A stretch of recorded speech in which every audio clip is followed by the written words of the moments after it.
Yeah, I get it. I get it. I don't. Why are they doing this to me? And I was like, finally, I'll know what these are for. And I came here and I was like, they're for fucking nothing. Really surprised how much I like this game. Fucking crazy shit is happening. There's aliens. Go get them. And you're just in it, and it feels really good, and it looks really cool.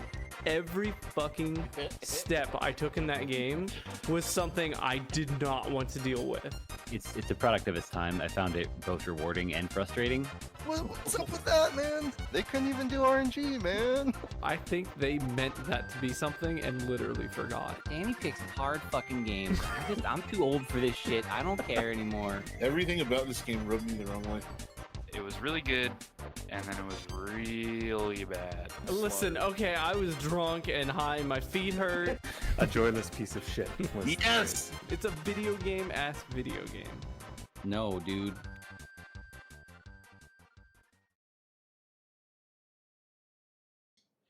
Alrighty. Hello and welcome everyone to Seriously Casual, a video game book club 2024 recap edition, where we're gathered here to talk about all the games that we sat down and discussed and played, and kind of go back through them and see how we still feel about everything we went through. But how are you gentlemen doing this evening? Excited to be here. Woo.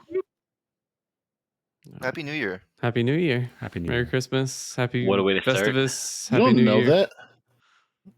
That's true. We don't know that. All right. Thanks Yeah. for watching. We'll be back next year This year sucks. for a better year.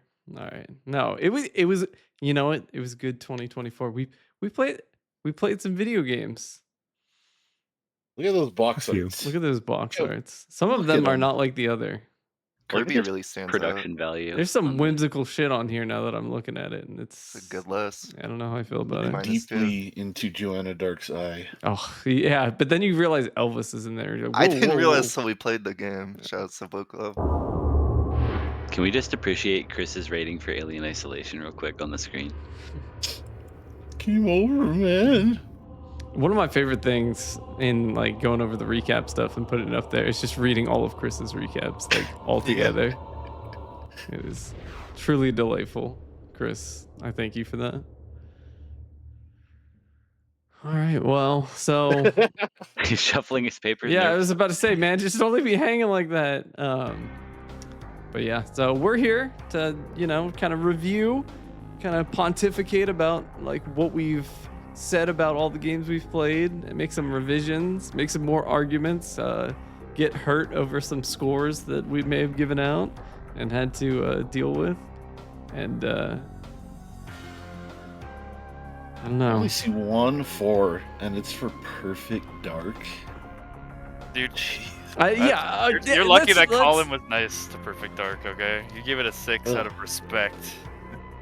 I'm giving you a spoiler. I'm doing Danny a solid with my rating for that game.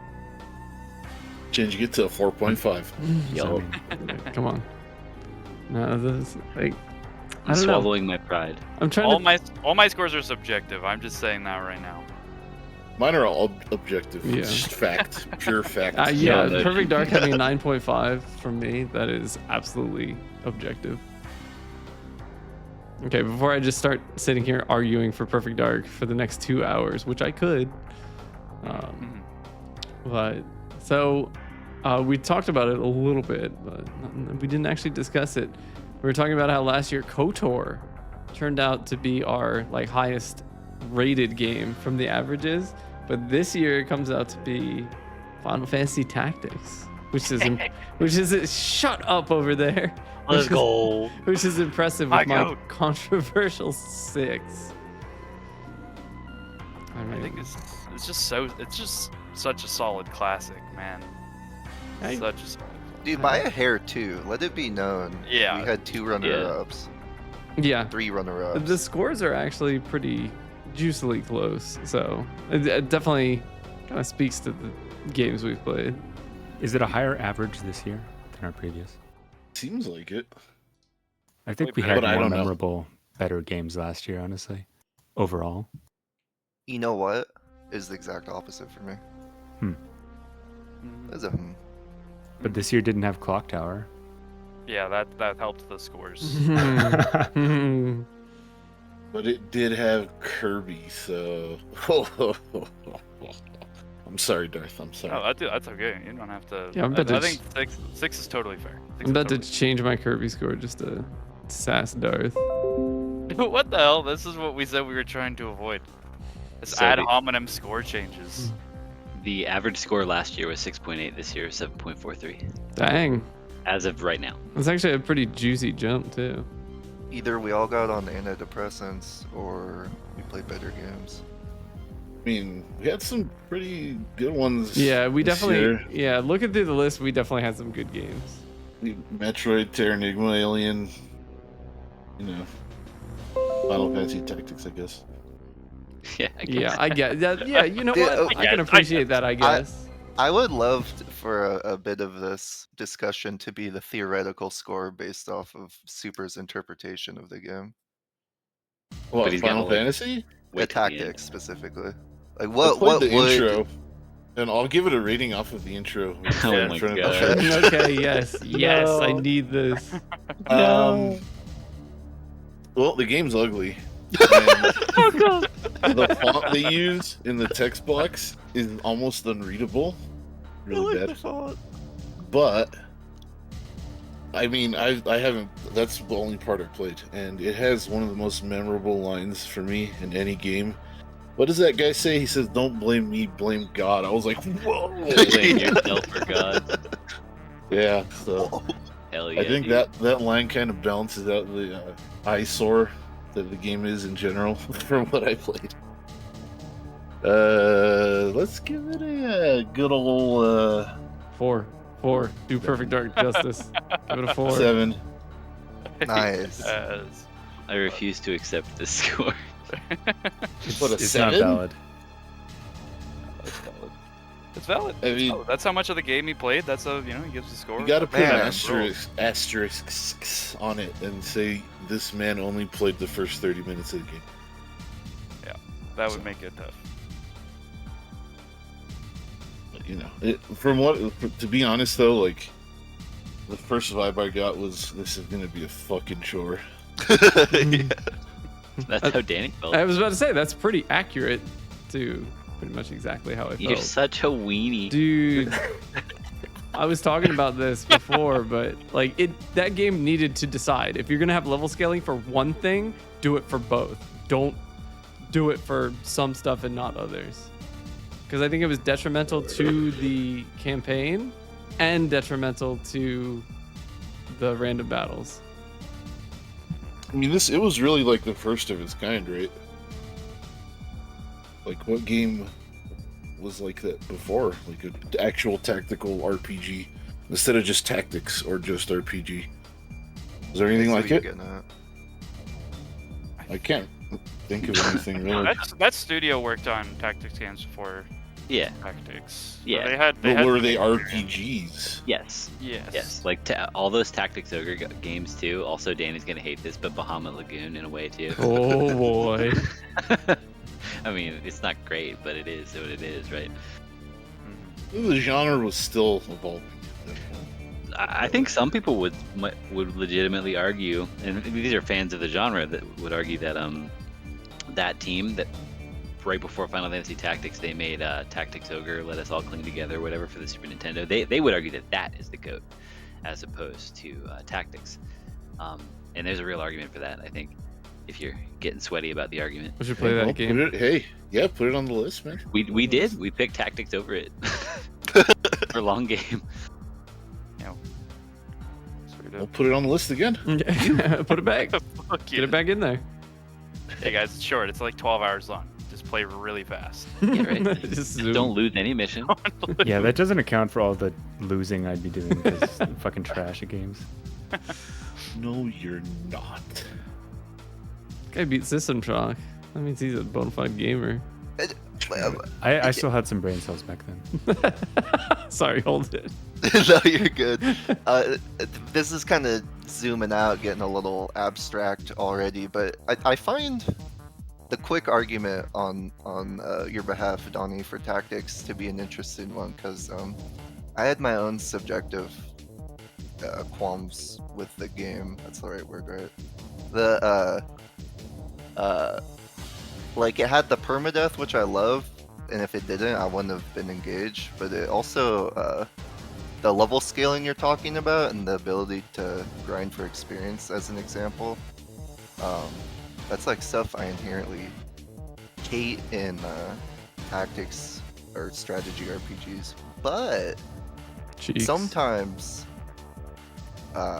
it's like it's weird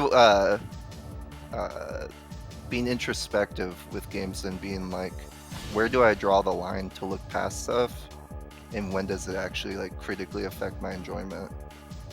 And in Tactics case, I was able to kind of look past all those. So it always makes me wonder as we have these discussions. Yeah. Well, it was just the unfortunate way I ran into the level scaling owning me up. Yes. Like, because the we way that didn't I know about perceived it, like how I bumped into it, made it look like it, like, worked the opposite of how it worked. So I played it kind of in that mindset and just got like shat on by the game, thinking that it's like I better not Yeah, level because right. I'm gonna get owned. These fights are only gonna get harder. It's like that's completely opposite to how it actually worked.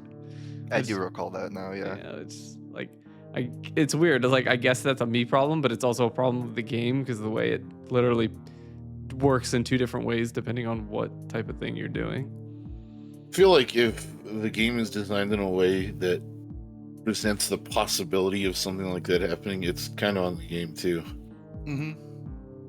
I think That sounds pretty like literally backwards, right? For an RPG, leveling it makes it harder. I think that while those things are true for like for an old classic RPG, I'm sorry, Colin.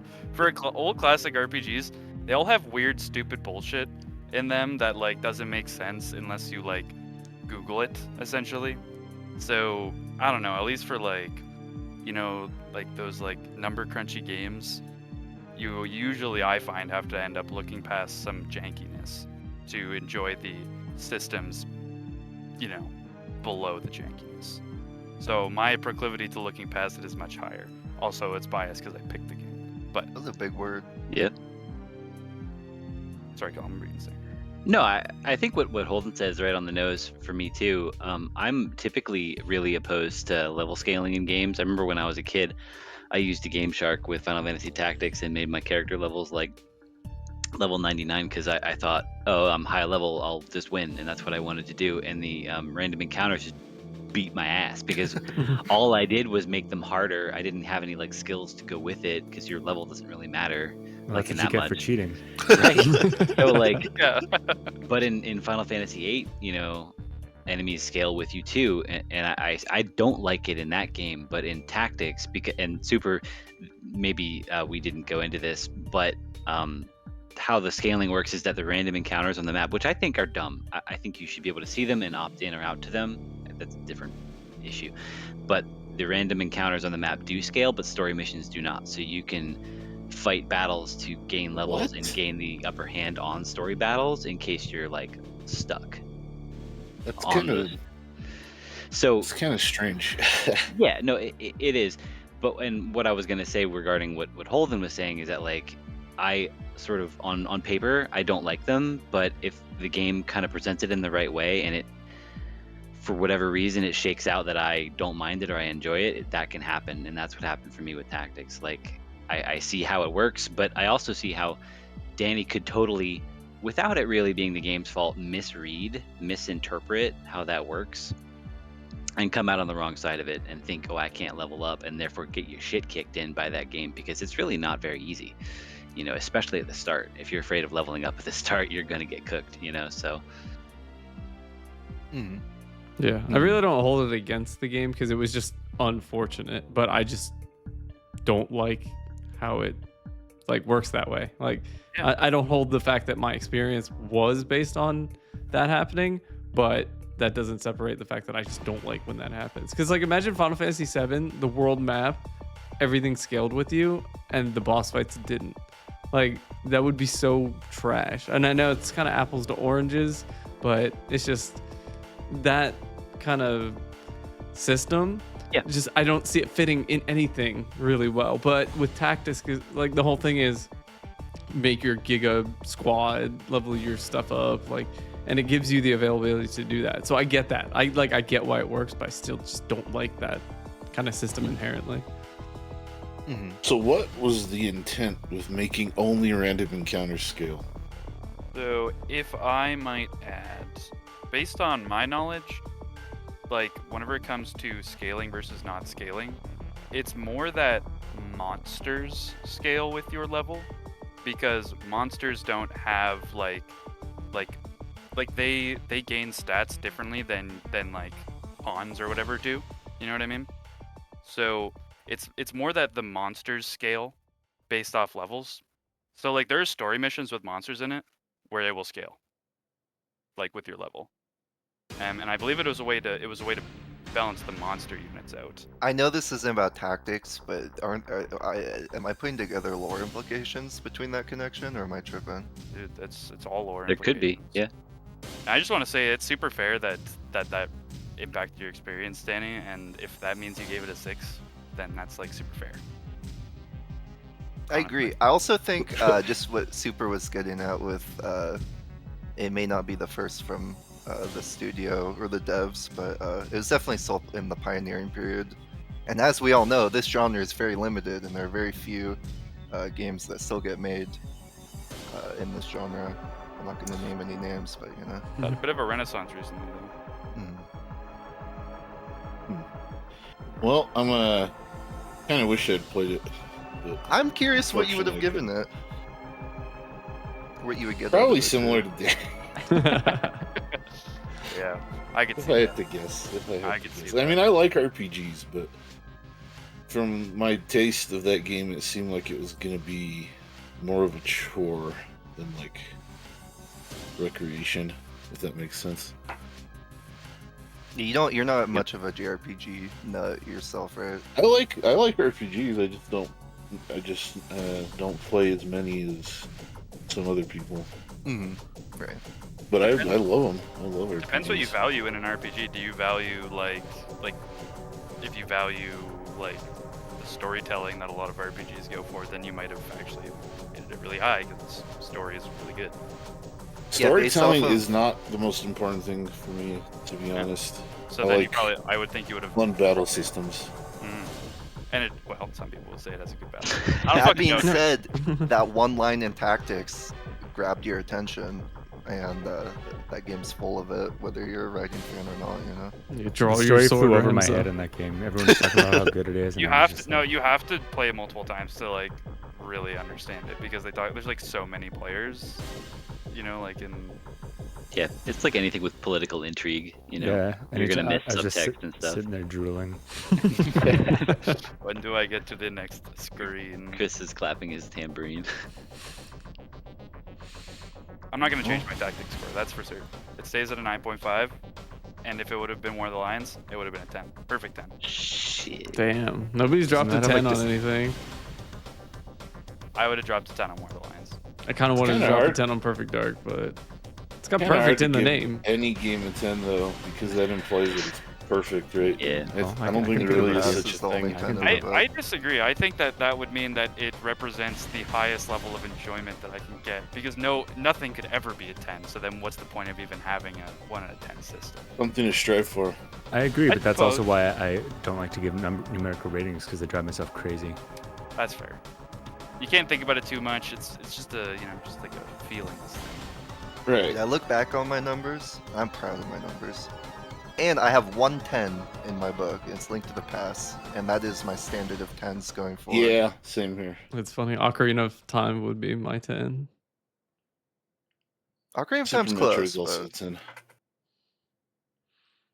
speaking yeah. of Metroid, Speaking of Metroid, first game we did this year, Zero Mission. yeah, That was a honker. it was a honker because it was on the fucking GBA. Like, Yeah, like, honestly, I quite think my literally, score yeah. would have been better if it wasn't on the GBA. That's crazy. Yeah, it sounds like shit. I liked it. I love me some GBA sounds. Which is really funny because I really like Fusion, but it also sounds like shit. Wait, isn't Fusion one of our games? Well, now it is. Uh-oh. That was an opinion. No. Well, the thing is, What the heck? No. all GBA games. Yeah, I was about to say. Yeah, it can be that's not- assumed. Yeah, exactly. Calling the police. That's across the board. Like if it's on It's the like GBA, saying- it's gonna be buds. Yeah, the game has graphics. You can see it. Like, yeah, Mm. GBA games sound like shit. You can hear it. Switch games run like shit.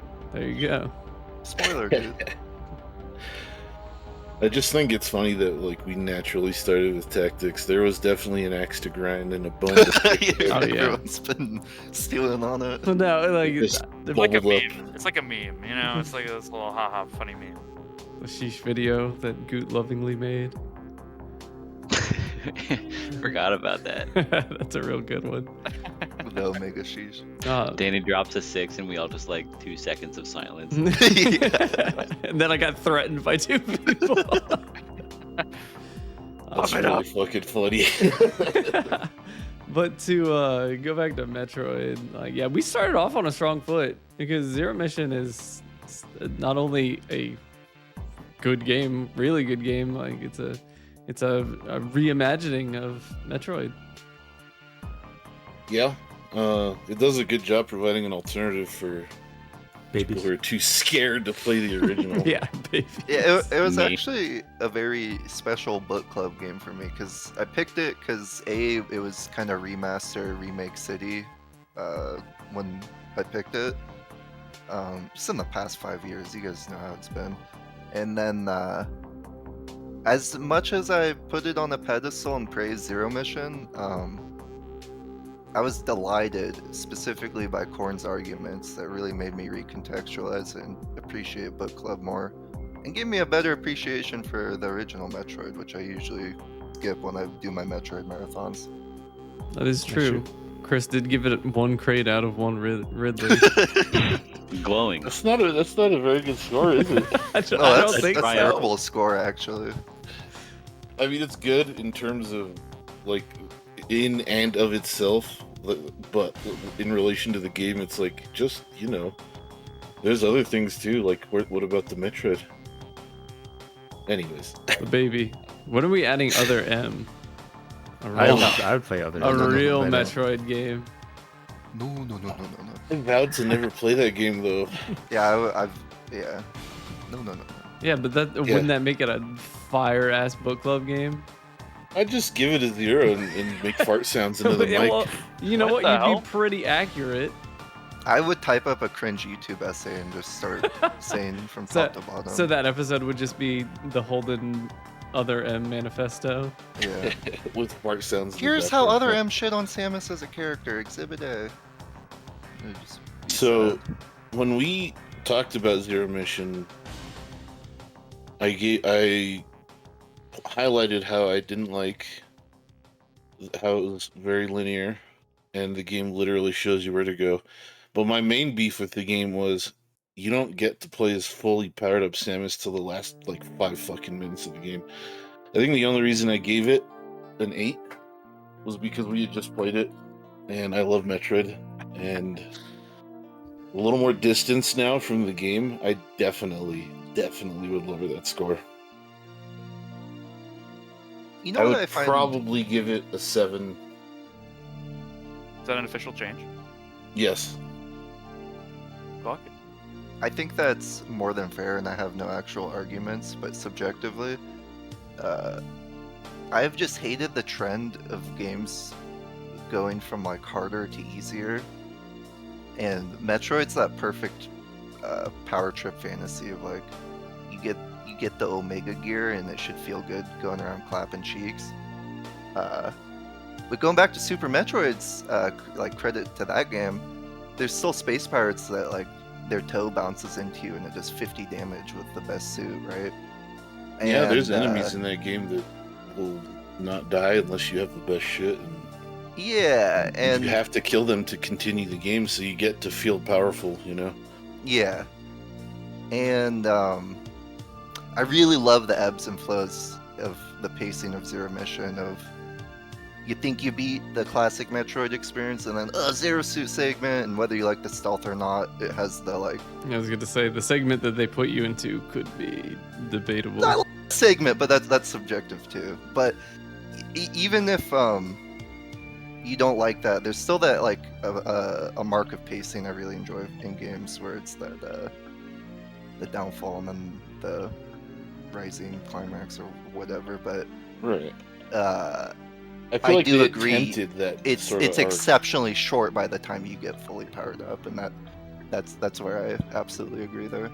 I mean, you're basically at the end of the game by the time you get powered up. There's the last boss. I mean, if Yeah, you want, can go collect you can upgrades go that back. have no reason, but yeah, just yeah. to be a completionist. But to me, the main, maybe not the main, but very, very strong aspect of Metroid in general is exploration and discovery. And when the game literally has waypoints on the map and tells you exactly where to go and what to do, it kind of kills it. I agree. I will still defend the game and say, like, hey, at least they put like a location, but getting there isn't the linear go through the route. You know? Like that was one of the things I actually kind of liked, is because it's like I knew how to bomb jump, I knew like some like Metroid tech, and I would get to places I'm like, is the game gonna break because I'm here? Am I gonna get something like out of swing? But I never ran into any kind of funkiness. So even with me goofing around and doing stuff I shouldn't have been when I was doing it, like the game still went smoothly, which I definitely really appreciated. And going back to the topic of concessions, it's actually one I feel bad making in the game's credit of being like, oh, well, it was this one's a handheld. It has to do all these things because Nintendo as a publisher needs it to be able to sleep and be able to get to a save, and for a baby kid to be able to pick it up and know where to go. I feel kind of bad letting them get the slide for that, or the pass. But at the same time, I feel like that's really hard to design around if you're publishing. It's very hard. Yeah, so I don't know. It's hard to find a compromise in that for that aspect of the game, because I get it. Like, not everyone wants to run around blindly and find the path. I get it, but like that's what Metroid was built on. Oh, totally. Like the And I very love first getting Metroid lost. doesn't tell you shit. There's no map. There's literally no map. Better start drawing. One thing it does that I appreciate, and I think more remakes need to do this, is include a copy of the original game in its original form in the game. Good point. Yeah, that was really. I forgot that it had that. That's cool. Yeah, I think it's really poorly emulated, but it's in there. I can't remember. Does Metroid Prime have Metroid? I think Yes. it does. Yeah. Yes, it does. One final thing about streamlining the experience, or not even streamlining, but it's something I've been kind of obsessed about with games is games not being defined by their genre. So Metroid, the expectations of it being a Metroidvania, it's like, yes, 100%. Like, you are a Metroid, you go do Metroid things. But I find it, and I can't talk about Fusion too much now that it's on the list, so I just we have to go from Super Metroid to Dread and pretend Fusion doesn't exist. But in a lot of the Metroid iterations, they have stepped away from literally that. Like, Hollow Knight is more of a Metroidvania than Metroid Dread is, because Metroid Dread isn't about getting lost so much as it's escaping and getting back to your ship.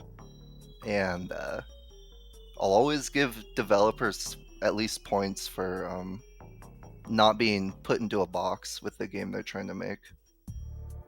That's a good point. And I think Dread kind of compensated for stepping away from the more exploration aspect by adding those robots as a little element. I forgot what they're called. Emmy. Yeah, Emmy. That was a very interesting mechanic, and I thought it worked really well, and they pulled it off very well. And that combined with, like, usually Metroid isn't too story heavy, but Dread had some pretty heavy story points in it. Yeah, it covered some stuff that usually Prime has been what like goes into like the deep lore and all that. Right. But now Dread was just like, hey, here's some questions that We're gonna throw at you and answer And they some did it without questions. that you scan had. logs, which was also a big, difficult thing to do. Yeah, so I feel like Dread kind of picked up the slack for the lack of discovery and exploration by adding the more story-heavy points that were well done, and the Emmy sections, which were also well done. Yeah, And because I feel like Zero Mission didn't really do too much to pick up that slack. And not only that, but they added some stuff that added more slack, like the stealth section and not being fully powered up till the very end of the game. right. But I mean, I still like it. But Yeah. damn, it could have been better. It could have been way better.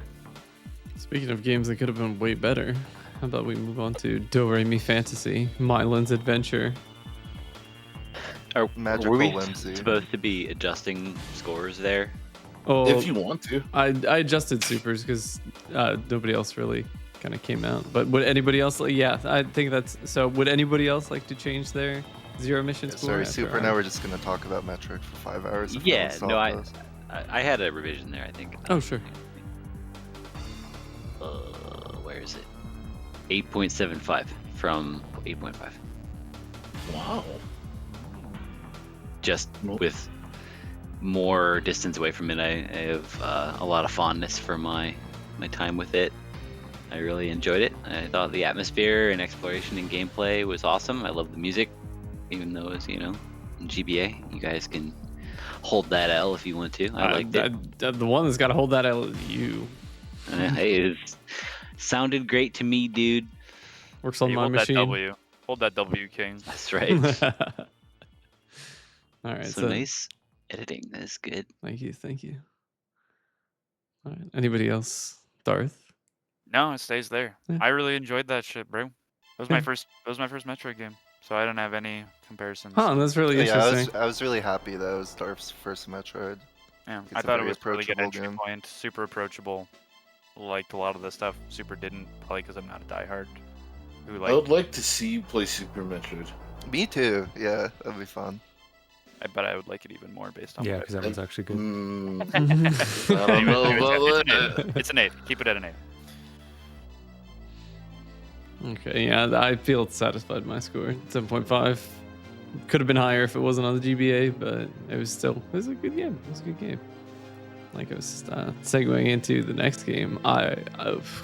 Dude, that game, I still remember vividly playing that game, thinking I could close my eyes, hold forward, and hit the buttons, and I'd probably beat these levels. It was probably the least engaging game that Dude, yeah. we had played. I think, like, out of all the games on this list, I can remember things vividly from all of them except for Do Re Mi Fantasy. It's also, further away than most of them, but I, as a whole, think it was pretty forgettable. I can remember the exact moment in time, everything that was going on in my life when I got to the candy level and that song played, and a tear almost went down my cheek. You're fucking the whimsy levels in your blood Pure. crazy. Pure whimsy, dude. Beautiful game. Yeah, I It don't is, it remember a is. whole lot about it either. I have just vague memories of Remember the wine glass? things. Paper Dream.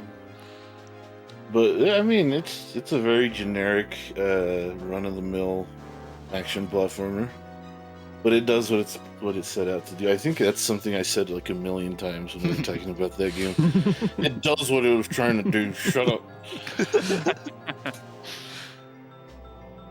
Oh, I guess it's hard to adjust your score and you can't remember the game. I feel like it warrants a decrement, which is what's going to happen for me, I think. Okay. Well, what's it gonna be? Does anyone else want to say something about this shit? no, Well, I like- mean, we can still talk about it. If Yeah. if Oh, you yeah. want to tell us. I was going to drop it to a 7 because I was like, dude, comparing it to how much I enjoyed Metroid and Kirby, like, in the middle, it definitely deserves to be at a 7 comparatively, especially considering I remember almost nothing about it. You know what? I'm gonna do the same. I'm gonna drop it to a 7 just because I don't remember it. Why am I the only one who remembers this game? What the heck, man? So what's funny, Old, is I do remember it, but the thing is, I remember how bored I was. Like it was just the one. I What was the was one fight? The boss dazzled fight where nonstop. like there was a sun and a moon, Like that one. I don't remember. I love the Sun and Moon Okay, fight. That was like the best fight. That was the best fight, and that's pretty much the only thing in that game that I'm like, okay, all right. The Frog Princess boss was stupid, but fun to mash through. I don't remember any of that. Yeah, that game wasn't the best. The Sun and the Moon But it wasn't sounds familiar because Oh, it that wasn't reminded bad. me of Kirby, but I don't remember the Frog Princess. I at all. gotta compare everyone's Do-Re-Mi to their Drawn to Life real quick. Gotta figure out what's going on here. I'm That's also probably gonna gonna get drop dropped mine. too. Donnie, you give Drawn to Life more than Do-Re-Mi, dude. So, spoilers, I am going to be changing my Drawn to Life score. Okay, good. That's fair. Alright, that's fair. Colin, Poor what, Darth. what would you like to change your I'm also going with a 7. I Okay. just wrote down that it was really forgettable, which it seems like we're all on the same page there. Except for Holden. But well, that's why I respect you, because You have a good memory. yeah, I really exactly. don't. No, but I look back at my time playing it, and I remember just having fun. So, Yeah, same. I do remember that as well, but that's Like- basically it. I like the music. I didn't find it too hard because I'm a baby gamer and I appreciate baby games because Danny picked hard fucking games and I'm too old for this shit. Listen, my Um, picks weren't too bad this time. So I thought it deserved a 7. in I'll be retrospect. honest. I'll be honest. I had to look. I'm looking at footage of the game right now because I also I struggle to remember it, but I struggle to remember most games. To be fair, I do remember just really. I enjoyed it. It was pleasant. It was a pleasant overall was. It was experience. very It really, pleasant. really It's good very music. pleasant and whimsical. That stuck with me, and it's exactly the kind of game that I don't know. I just enjoy it, and it doesn't have the kind of I don't know. It doesn't rub me the wrong way like something like Rocket Slime does, or Shut the fuck up. How dare you, Colin? The most memorable thing, memes aside, I remember some Super Nintendo games get that rockin' bass, you know, like it gets that really nice, whatever sound chip analog sound that can come out of it. But Do-Re-Mi had that reverb and this acoustic warmth to it, and it had this even if you played that game brand new when it came out, it had this nostalgic sound to it. It was very Super Nintendo. It was. It was very That game Super just Nintendo. gets a million style points from me. yeah. That's what I most remember. I do remember the music being very, very good. Like, that's probably the most memorable part about it for me. The music was very enjoyable. Yeah, I think it's safe or it's accurate to say that this game is like taking a nice stroll in the park as opposed to playing Ultimate Frisbee in the park, something like that, right? Definitely. Have a nice picnic. It's a nice, relaxable experience. Well, picnics can be hard because, the ants might come. Yeah. The Ultimate Frisbee people might throw their Frisbee at you. But sometimes, it's okay for games to not be like super complex, like fuck you if you don't learn our systems, get killed. Like it's fun, But most of the time that's a good thing though. Difficulty that is. Most of the time. Most of the time. Beautiful Joe sucks. Oh. If- If anything, I'm learning specifically about you, Donnie, is if the game is not engaging on fun or Mechanical at least level. difficult, Yeah. mechanical Yeah, if I can't play, you s- just have no. Yeah, enjoyment. if And I can't respect sink my that. teeth into it, I'm sitting there like rolling my eyes, just holding forward, which is a Is me that- problem. Is that why you struggled with tactics? That game We're not there yet. had other Hey, problems. we moved past that already. We're No, coming no, no, back no. around to that. We're coming was- back around. It was the appetizer, dude. It's coming. That was just a teaser taster. Alright, but we all got our fair share of a taste of Kirby with Kirby Superstar. What was that game? 10 games in one, 6 games in one, or whatever it was. Yeah, it's the Action 52 of Super Nintendo. Yeah, pretty much Oh, was. that's a great way to describe it, yeah. 100%. Like, it's funny. Kirby games are weirdly hit or miss for me. Like going into like how I like playing video games, because sometimes there's like weird tech in Kirby games. Like, so they are very hold forward, jump through the air, kind of dummy games if you play them that way. But they're also the complete opposite. Like if you want to sweat it, like there's weird stuff in those games that you could just kind of get nasty with, which is why I definitely enjoyed playing that game.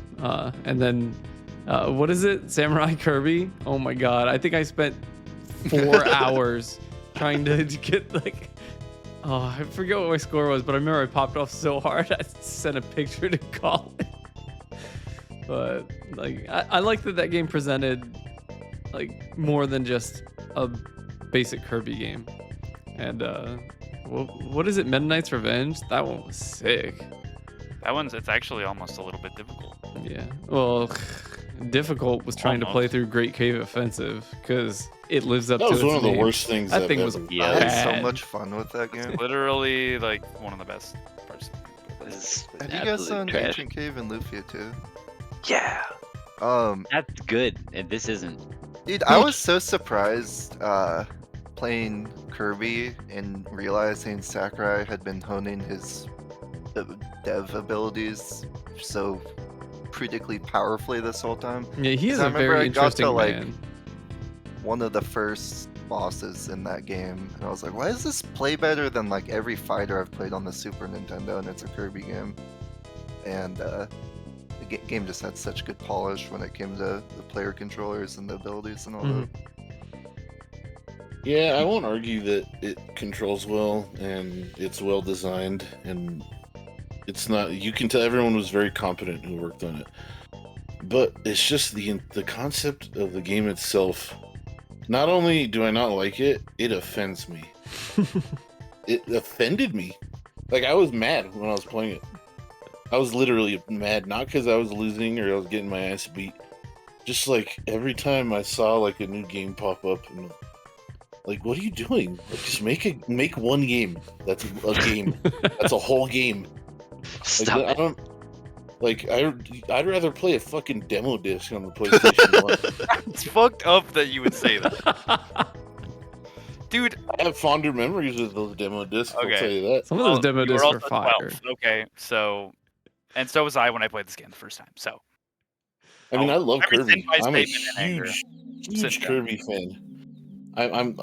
This is really the only Kirby game I've ever played that I didn't like, to be honest.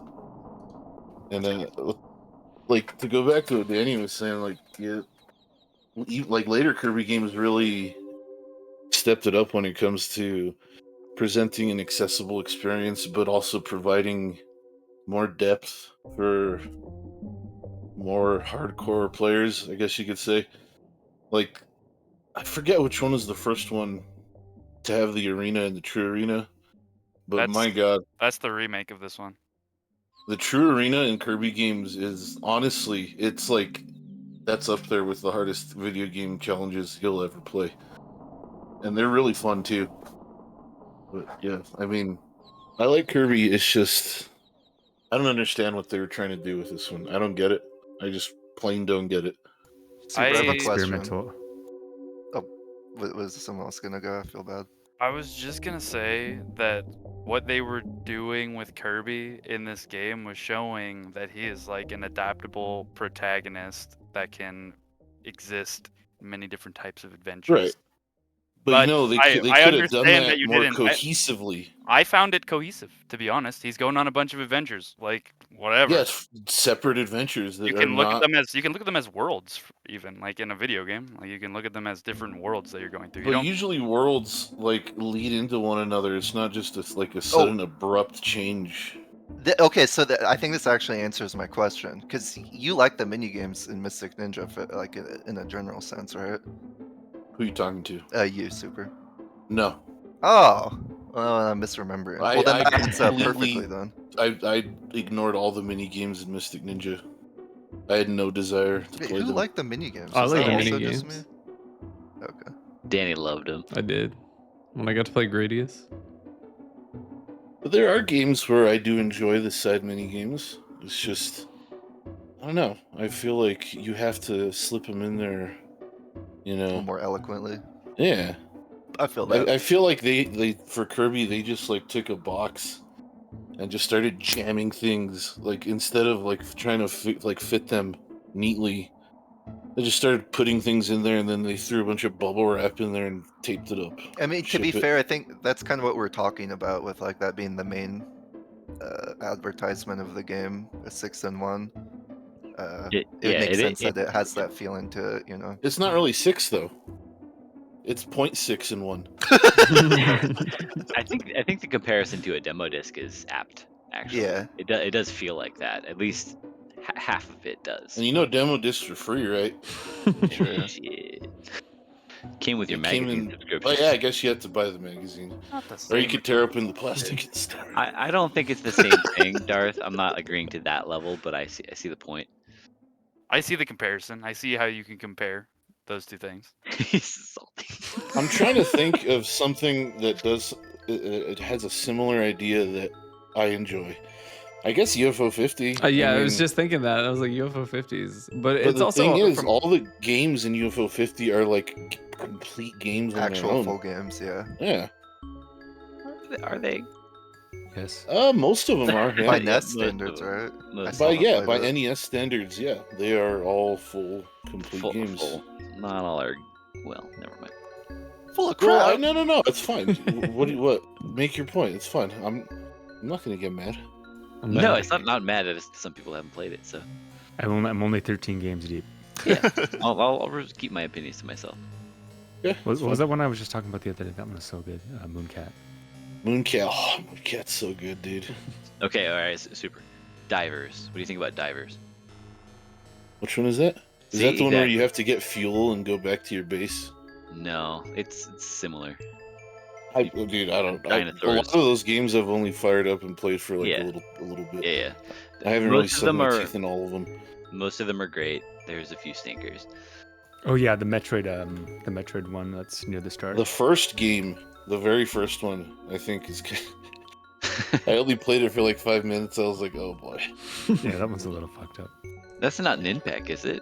No. No, Ninpek is Yeah. amazing. I love Okay. Ninpek. When's our UFO 50 episode? We're gonna. Sounds like we're gonna have one. We Holden, should. I'm gonna Darth, do we it. gotta get on it. If we do, we really need Brian. He's That's I true. think, Special guest. I think he's got like the gold cassette or whatever on every single game. 40 Whatever, like the cherry disc. that thing. Anyway, Kirby But stuff. yeah, yeah. I just I don't know. I feel like they could have taken each separate section, each separate game that they have in Kirby Superstar, and just with a little bit of, I don't know exactly how to put it. I don't want to say more care or more thought, because obviously a lot of care and thought went into that game. I just feel like they could have presented it differently and made it feel a little more complete. Less divided. That's just, I don't know. I think there's a way to It- make the whole thing more cohesive. Is the point? It's a beloved game though. Like it's one of those games you hear about all the time that people rave about. It's no. So Dreamland obviously there's something good, right? Sorry, Darth. Dude, don't. No, it's actually okay. I'm not legitimately salty. It's totally fine. Like I understand why that impacted your experience with the game. It's just something You know what I I'm gonna can do? quickly look over. Don't. You know what I'm gonna do? Subtract 1 until Darth gets pissed. I'm gonna change my score. Until he gets pissed. Like, I already well, am. Still not pissed. 0. I'm gonna give it a 6.5. Yes. I'm gonna give it a 6.5. It's a fitting. That's kind of how I felt too, actually, Super. I didn't have the most fun with it, but it got points the most out of me. I can definitely recognize that it is well made by a team of very talented people who cared about it quite a bit. And I think that alone deserves credit. I mean, obviously, since it's very popular and a lot of people love it, it's obviously an issue with me personally, so it's hard to hold everything against the game, right? I just don't like it. I'm also gonna modify mine a little bit. Mhm. 7.5. 7.5. Just a slight revision. Now I'm pissed. Bring it on. Now I got nothing else to say. Let's talk about the Link to the Past Ender, the Zelda killer. Oh, the Zelda killer. The Zelda sleeper. I think I spent more time ranting about. I think it was because I'm such a big Dark Cloud fan, and it also got Zelda killer, Zelda like comparisons, and it's like, what? Like, because I kind of went into Crusader of Century, or what was the other name? Soleil. It was a way better name. So And I like expected more Zelda, and it was like not Zelda at all. Which Yeah, it does not compare. it might have been better for the game. Oh, excuse me. I also wanted to cover that we skipped over Chris's score of Do Re Mi Fantasy, in which he gave it a Pee-wee out of a cha-cha. So, Are you gonna change that, Chris? no, I think that's still valid. and that is very valid. But you didn't rate Kirby or Crusader of Senti, so Okay, I'll give Kirby 1 homie smooch out of 2 homie smooches. Yeah, okay. It's a very favorable rating. Yeah, we smooch our homies around here. That's right. But yeah, I don't think Crusader of Senti deserved any homie smooching. But when I think back on it, I still do like the animal system. Like, I liked what they were doing there. I just feel like they could have, done something there. Like, So true. it was So just, it was so, like, it could have been, like, awesome, but the combos were just so boring, and then you always just wanted to use the flame sword, and then that was it. And then, like, that was kind of it. I would comment on all that and, go into detail about this game, but let me remind everybody that when I was playing this game, the game broke and glitched Oh yeah. and Soft prevented lock. me from fucking playing it. that's great. So, Get my caterpillar. That's crazy. He never metamorphosized, dude. Yeah, I'll never turn into a chrysalis. He never lived up to his true potential. So I was just stuck. Like, that was that. My only option from that point, I looked it up, was to pull off some fucking speedrun clips. But then it's like, what's the fucking point? Like, Fuck I'm just gonna that. skip to the fucking credits. Like, Yeah. it was. But when I was actually playing the game, it was honestly like, I kind of wanted to feel bad for it. Kind of like that person that's like trying to like fit in, and like they have good intentions, but they're just kind of awkward, and they say the wrong things at the wrong time, and Oh, me. Okay. they might smell bad. Everyone's feeling attacked right now. It's like it was so clear how badly you wanted to be Zelda, but just at every step it failed. At everything it tried to do. The music sucked, the graphics sucked, the gameplay sucked, the story sucked. It wasn't programmed well, clearly. I like the 'cause overworld map. Yeah, that was pretty cool. And how like it ended up like you got shortcuts and like traveled back through places. I don't even remember that. Well, I probably didn't get to that because the game broke on me, but I don't know. It's like when I saw Sonic on that beach, I threw up in my mouth. That was pretty bad.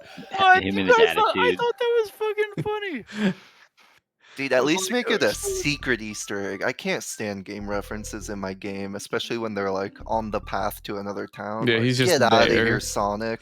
You're 2 times Also- as big as my character Yeah. smoking a hot dog or whatever he's doing. I'm getting angry just thinking about that game again. It's really weird.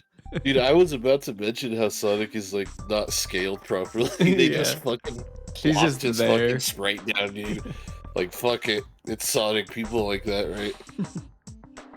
Oh Yeah. my god, that game was terrible. This game wasn't good. It was one of my picks, and yeah, it wasn't very good. Hey, I'm Well, so I'm- happy to have played I'm it. glad we played it. Dude, I actually Definitely. like enjoyed it pretty much the whole time. Like, I was just, it wasn't And like, I wasn't like, whoa, this is so sick. I was like, this is enjoyable. This is fun. I'm having a good time. I remember you really liked your little animal companions. You Dude, really I- like that, Dorf. I was really into that. I thought that was fucking sick, Yeah. and it definitely was underutilized. I think like whenever I realized that that was the system, immediately my brain's like RPG wiring started firing off. Totally did like not follow through though, unfortunately. There weren't enough unique I agree. synergies. Yeah, and they were all too specifically used. It was just Yeah. not good. It's a great idea, to be honest. Yeah, it was. Just the execution was as bad as possible. Well, yeah, It's the only interesting idea the game has. yeah. That whole game smacks of like, wow, if this was better, this might have been a pretty good video game. But everything was just absolutely just okay, like whatever. What about the sword swing? That was the most infuriating thing. The Genesis just had to be fucking. Hey, look! Have you seen the way Link swings his sword? That's fucking lame, right? Check this shit out. Look at all the points of articulation. Look at it. Look at it animate. It didn't feel like it What was if we hit made it detection terrible? either. It would just like nuke the closest tile in front of you. Like it felt so Yeah. terrible. Yeah, the it was hit like detection was terrible. it felt like shit to use. Like there was no satisfaction or feeling of impact or like it was just like I don't know. It was like just flailing around. So you just throw the sword with the bat, man. It comes back to you. Well, in addition to the sword's hit detection and swing being fucking miserable, the little dill hole you play as he like doesn't do quick pivots like Link can. No, and Link yeah, can the way he back. moves is pretty fucking miserable. He needs like 0.3 seconds to do a turnaround. So if you press the sword button in between, he like swings in the wrong direction, you get hit.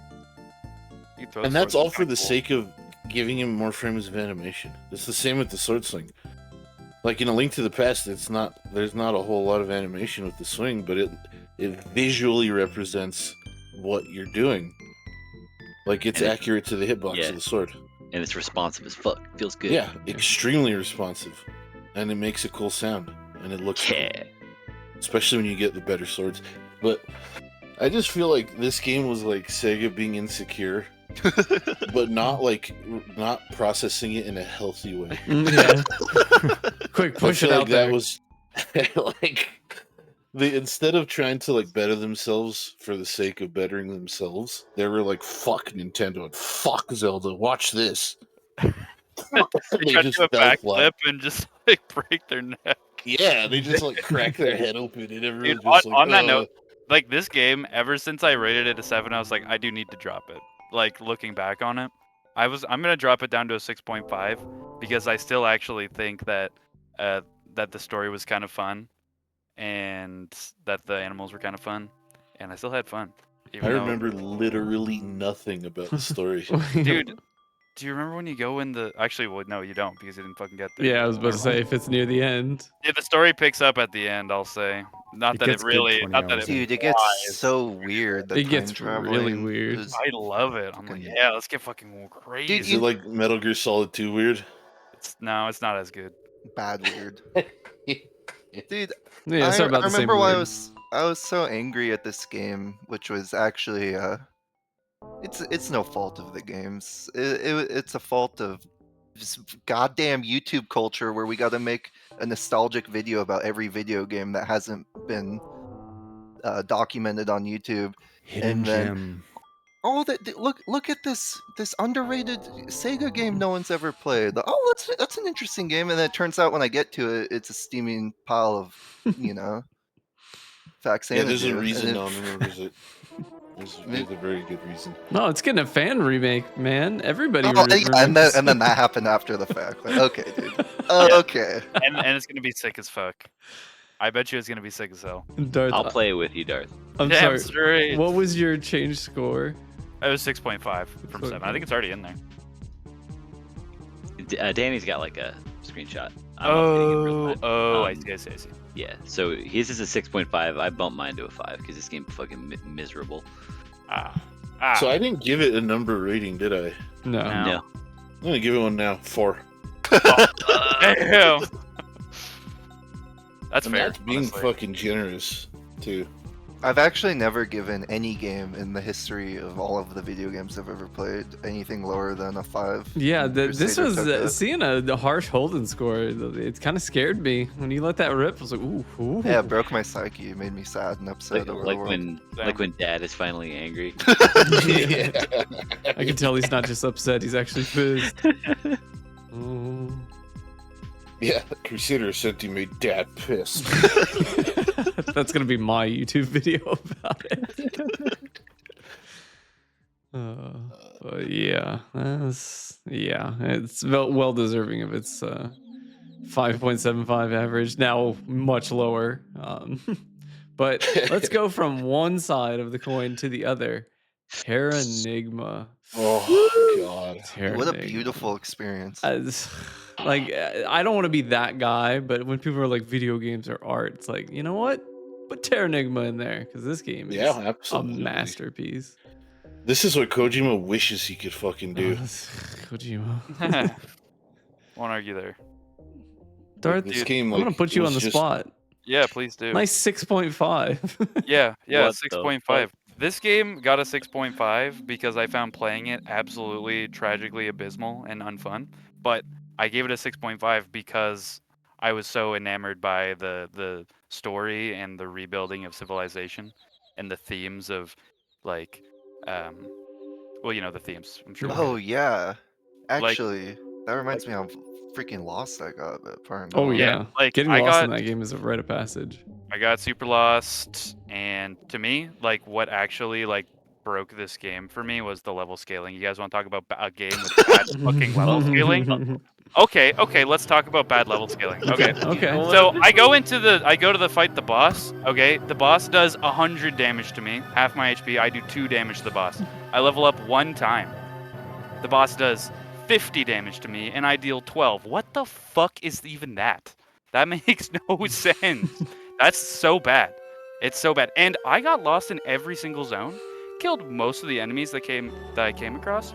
I still was fucking underleveled for a lot of bosses. And that's ridiculous. That's weird.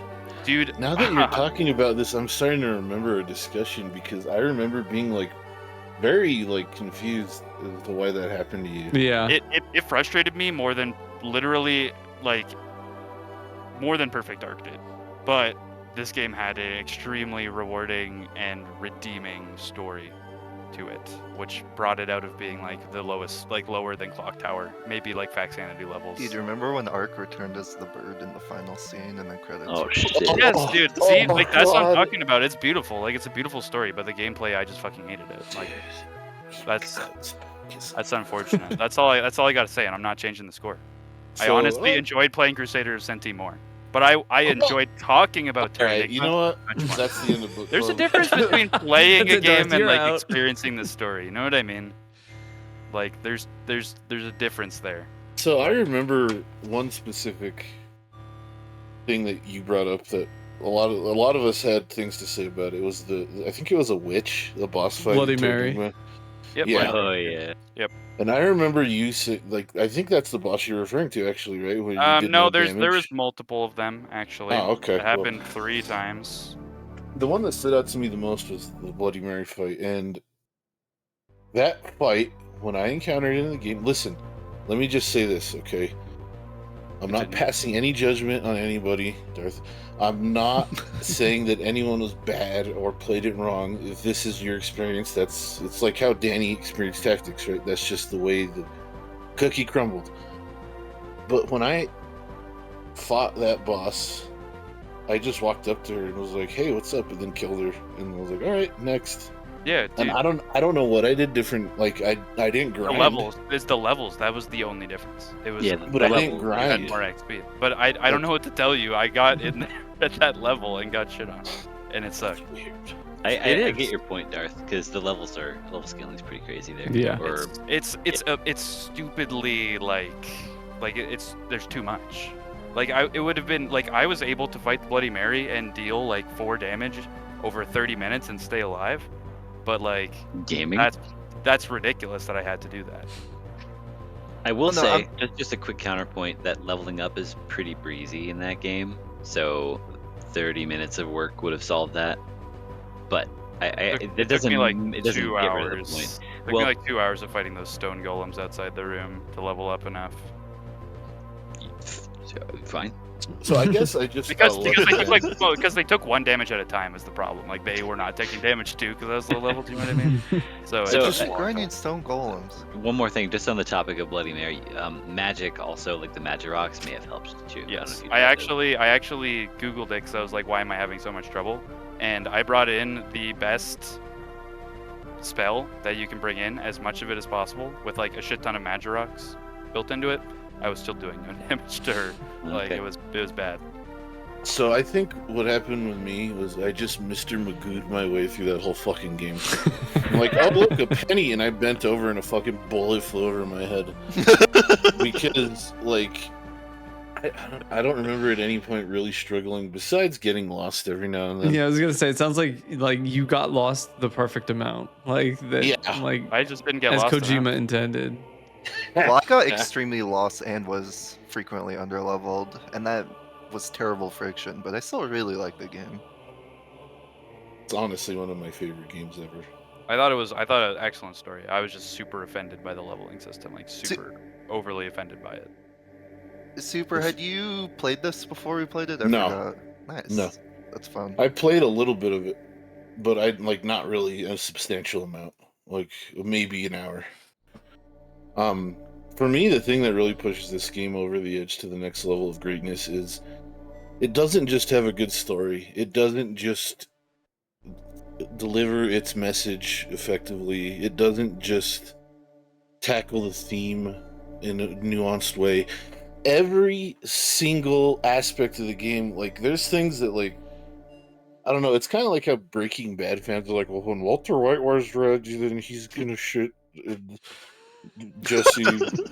Like, you know, but this game does it in a way that's not fucking cringy. Like, every aspect of this game is just oozing and dripping with its like the message they intended to send and the ideas they wanted to get across and the story they wanted to tell. Like, I don't like it. To me, this game is a 1 in a million game that nailed everything on the head perfectly. Well, Well- not perfectly because it's not a 10 out of 10. But Well, and you can definitely see like it being a part of the Soul Blazer trilogy, like from Illusion of Yeah. Gaia into Terranigma. You can tell that they took a lot of like what you're talking about, like the stuff that you see, like everything kind of has its meaning, and like it's gonna come back and you're gonna be like, oh god, like the rugs in the castle. Oh god, That should.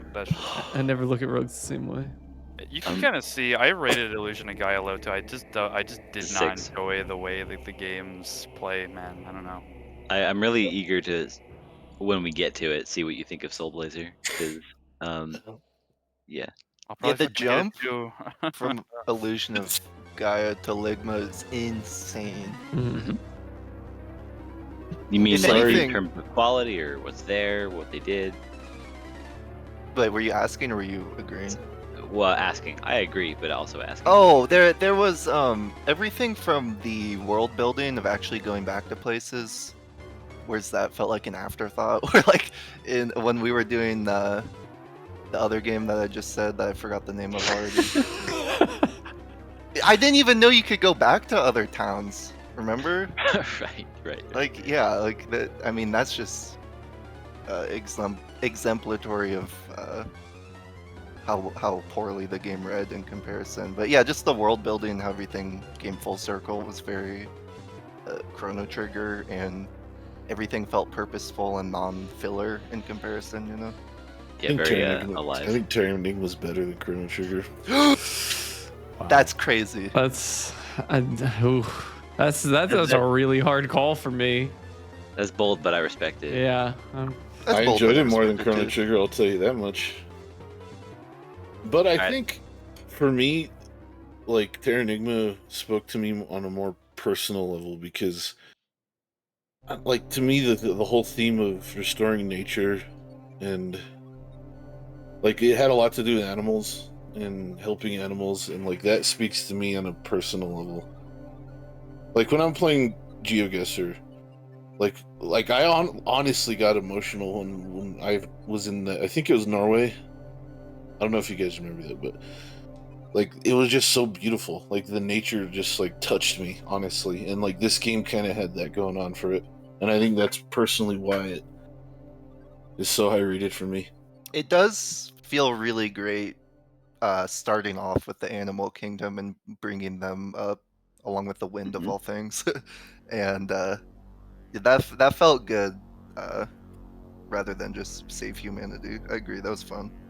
Yeah, it's nice to see like it's not just all about saving humanity. It's like shows you, it makes you think about what are the the human relationship with the world, right? Mhm. We're not the protagonists of the world. We're just the dominant species, and what problems does that cause? You see it. It's awesome. Also, Such walking a around the well-told inverted story. world in the beginning is so cool. Oh, I know. Super Oh, memorable yeah. coming out of the first town. You just And see the- the mirror on the ceiling. You're like, whoa. Yeah, it's so cool. I And when- instantly knew it was going to be a lot more special than Crusader of St. David. Oh, Jesus Christ. It's Dude, funny that's playing like this game comparing back to back. fucking Sorry, bro. Pink Floyd to Limp Bizkit. Dude. Like, it's like one of them is just a bunch of noise and motion that's not coordinated and has no meaning, and the other one is like the most well thought out, deep, like beautiful, like just transcendent piece of art. And the other one is just fucking grunting and fart sounds. Chris, what were you gonna add? Oh, I don't know. I think this game's really good. It just didn't resonate with me as much as everyone. And it was another one of those games where I was just sort of sitting there drooling through all the story stuff, not having a goddamn clue, and skipping all the the side stuff. That was apparently pretty crucial. That's my specialty, apparently.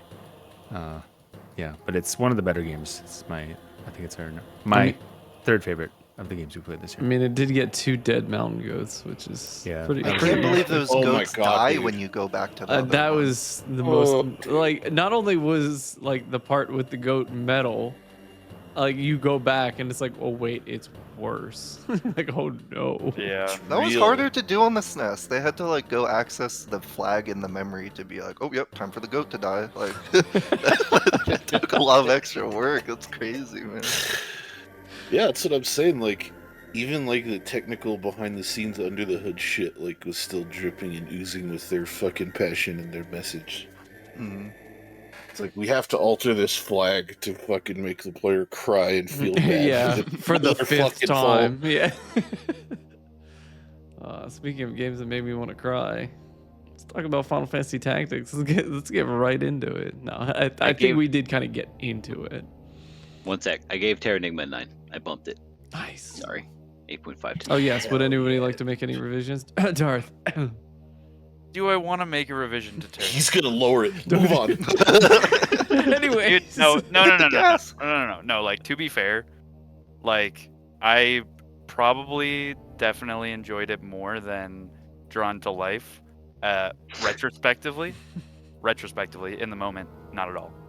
I think Fair. it does deserve a 7 because it made me think more than any of the games on this list. Like, probably any of the games we played at all, which means a lot to me as a story-loving gamer. So I think it deserves a 7, but it's a soft 7 for me. Okay. Just because I was so offended by the way that it treated me. Yeah, which it's funny you say that because when my first roundabout with this game, Terra Enigma, the SNES, I didn't know what it was, and I was playing it, and I got to the Ghost Village, and was so impressively stupid and stuck that I literally like couldn't figure out. I couldn't get through it, and I was like, Are you well, talking about when you have to sleep in the hotel? Yeah. yeah, and I was like, well, next game. And I literally soft flushed Terra Enigma. So I get that. Like, I get it. That was one of the most frustrating areas for me too. So I definitely felt that in that area. The Ghost Love Town. that part. Yeah, the Ghost Dude. Town. The problem with it was like I was probably underleveled, and there's these one type because like you get lost, right? So you run around the same fucking areas like 30 times, and I'm still getting shit on by this like the little Yeah. like mini men that would like run at you with like a million damage. Like, why are you even Miniature here? men. Get these miniature men away from me, dude. They were the miniature men, and they'd fly at you and do like a million damage. They'd kill me in like 3 shots. Too many men. Yeah, why isn't there no miniature women? It's Okay. an That's idea, right. All right. dude. Let's move on. All right, moving on. Final Fantasy Tactics. Like, Literally perfect. no. What a great It's- game. It's fantastic. It's music, Beautiful. fantastic. Yeah, Art, it's funny. I can't fantastic. argue that the game is not itself fantastic. It's just there was just too many things I rubbed up against that just made me like you with Terra Enigma. Like it did not play out right. Like I can respect it, but it didn't do it for me. And this is coming from someone who loves JRPGs. Yes. And I think that says a lot. it's really And weird. SRPGs. Okay, this might be the controversial thing. So Colin could fit into this. Colin and I, after we finished Tactics and we started talking about Tactics Advance and started playthroughs to kind of compare it, we both hella fucking petered out and Yeah. didn't even come close to finishing. It's not even Yes. close to as good. Yeah, It's so not it even fucking made close. me rethink how much I liked Advanced or Tactics Advance because of like it was so, I guess, painless. Like it took away like probably what you love about Tactics, right? Like that you could be super giga sweaty and you had to like work your magic to like get that team. Where in Tactics Advance, like you didn't have to do that. Like as long as you were just like playing the game, you were probably gonna shit on everything. Which, yeah, if anything, playing Tactics made me realize Tactics Advance wasn't the game I remembered it as, but it still didn't bring anything to light about Tactics. It's amazing that you could play Tactics Advance for like 10 hours or whatever and not think any more highly of Tactics and its systems. I'm just like literally surprised, floored at that. Tactics Advance is like the ultimate baby poop game compared to Final Fantasy Tactics. It is so watered down and like for literal zygotes. In every possible way, in every feasible Yeah. way you could hold a game. and hide Zygotes. it. I mean, the music's better. No, it's not. No, it's Literally what? Okay, that's bait. That has to be bait. He's lying. Yeah, bait, it's not dude. better, but it is also unfortunately on the Game Boy Advance as well. Imagine if it wasn't. I do like the music in that game. Yeah, the It's not- music's fine. But yeah. Yeah, but did the original Tactics open with a cute snowball fight? I don't think so. Yeah. Yeah, it did opened with blame yourself for God. Yeah, the opposite of the snowball fight. Donnie, where do you think your score would lie if not for the world scaling? Probably like a 7.75. Like it would be pretty close to an 8. What else takes points away? I'm very curious. I thought that, like Colin said, the traversing the map was just annoying. Like going places, like it was just like the random battles, especially when like they could just be slappers out of nowhere. Let me. Yeah, I would just like. reload I think I saves, I brought agree. up. Yeah, no, I just save scummed across the whole map. Oh, me too. Absolutely. I have a Fucking rant. absolutely. Like I think I took notes about what pissed me off. Uh-oh. Yeah. Chris, paper shuffling. Yeah. Well, no, my paper shuffling is strictly on computer. I know. I remember the Oh yeah. what's Oh, the thing wow. when people are dating and they're like, "Oh, you're an Aquarius. I can't date you." Wouldn't know. What? Oh, the, you're Zodiac. talking about the Zodiac astrology? The system. Zodiac. Yes, thank you. Okay, before That Danny- sounds dumb. That shit's Dude, so okay. straight up dumb. I'm gonna defend that system right now. So you play so many tactics games and all of the fucking percentages of things that happen are set, which is fine. But every single time I play tactics, missions go completely fucking not the way I expect because I'm like, oh shit, this is not going to fucking work, or it's too risky to make it happen. It's just like it makes it feel, I guess, like everything is more up in the air. And it just makes me think on my toes more. Because, I mean, frankly, I'd still fucking shit on the game anyways. But that's because I'm a nerd about that game. So I have a devil's avocado question for you. I agree with you, so just so we're clear, but I don't like how the Zodiac system affects probabilities regarding ally target spells. that's the worst part Like, about it. I agree it's the worst part about it. Yeah, so like I think that should be flushed as part of the system, but I do agree with you in like the sort of inherent chaos that it brings into combat. Yeah. No, I can agree with that.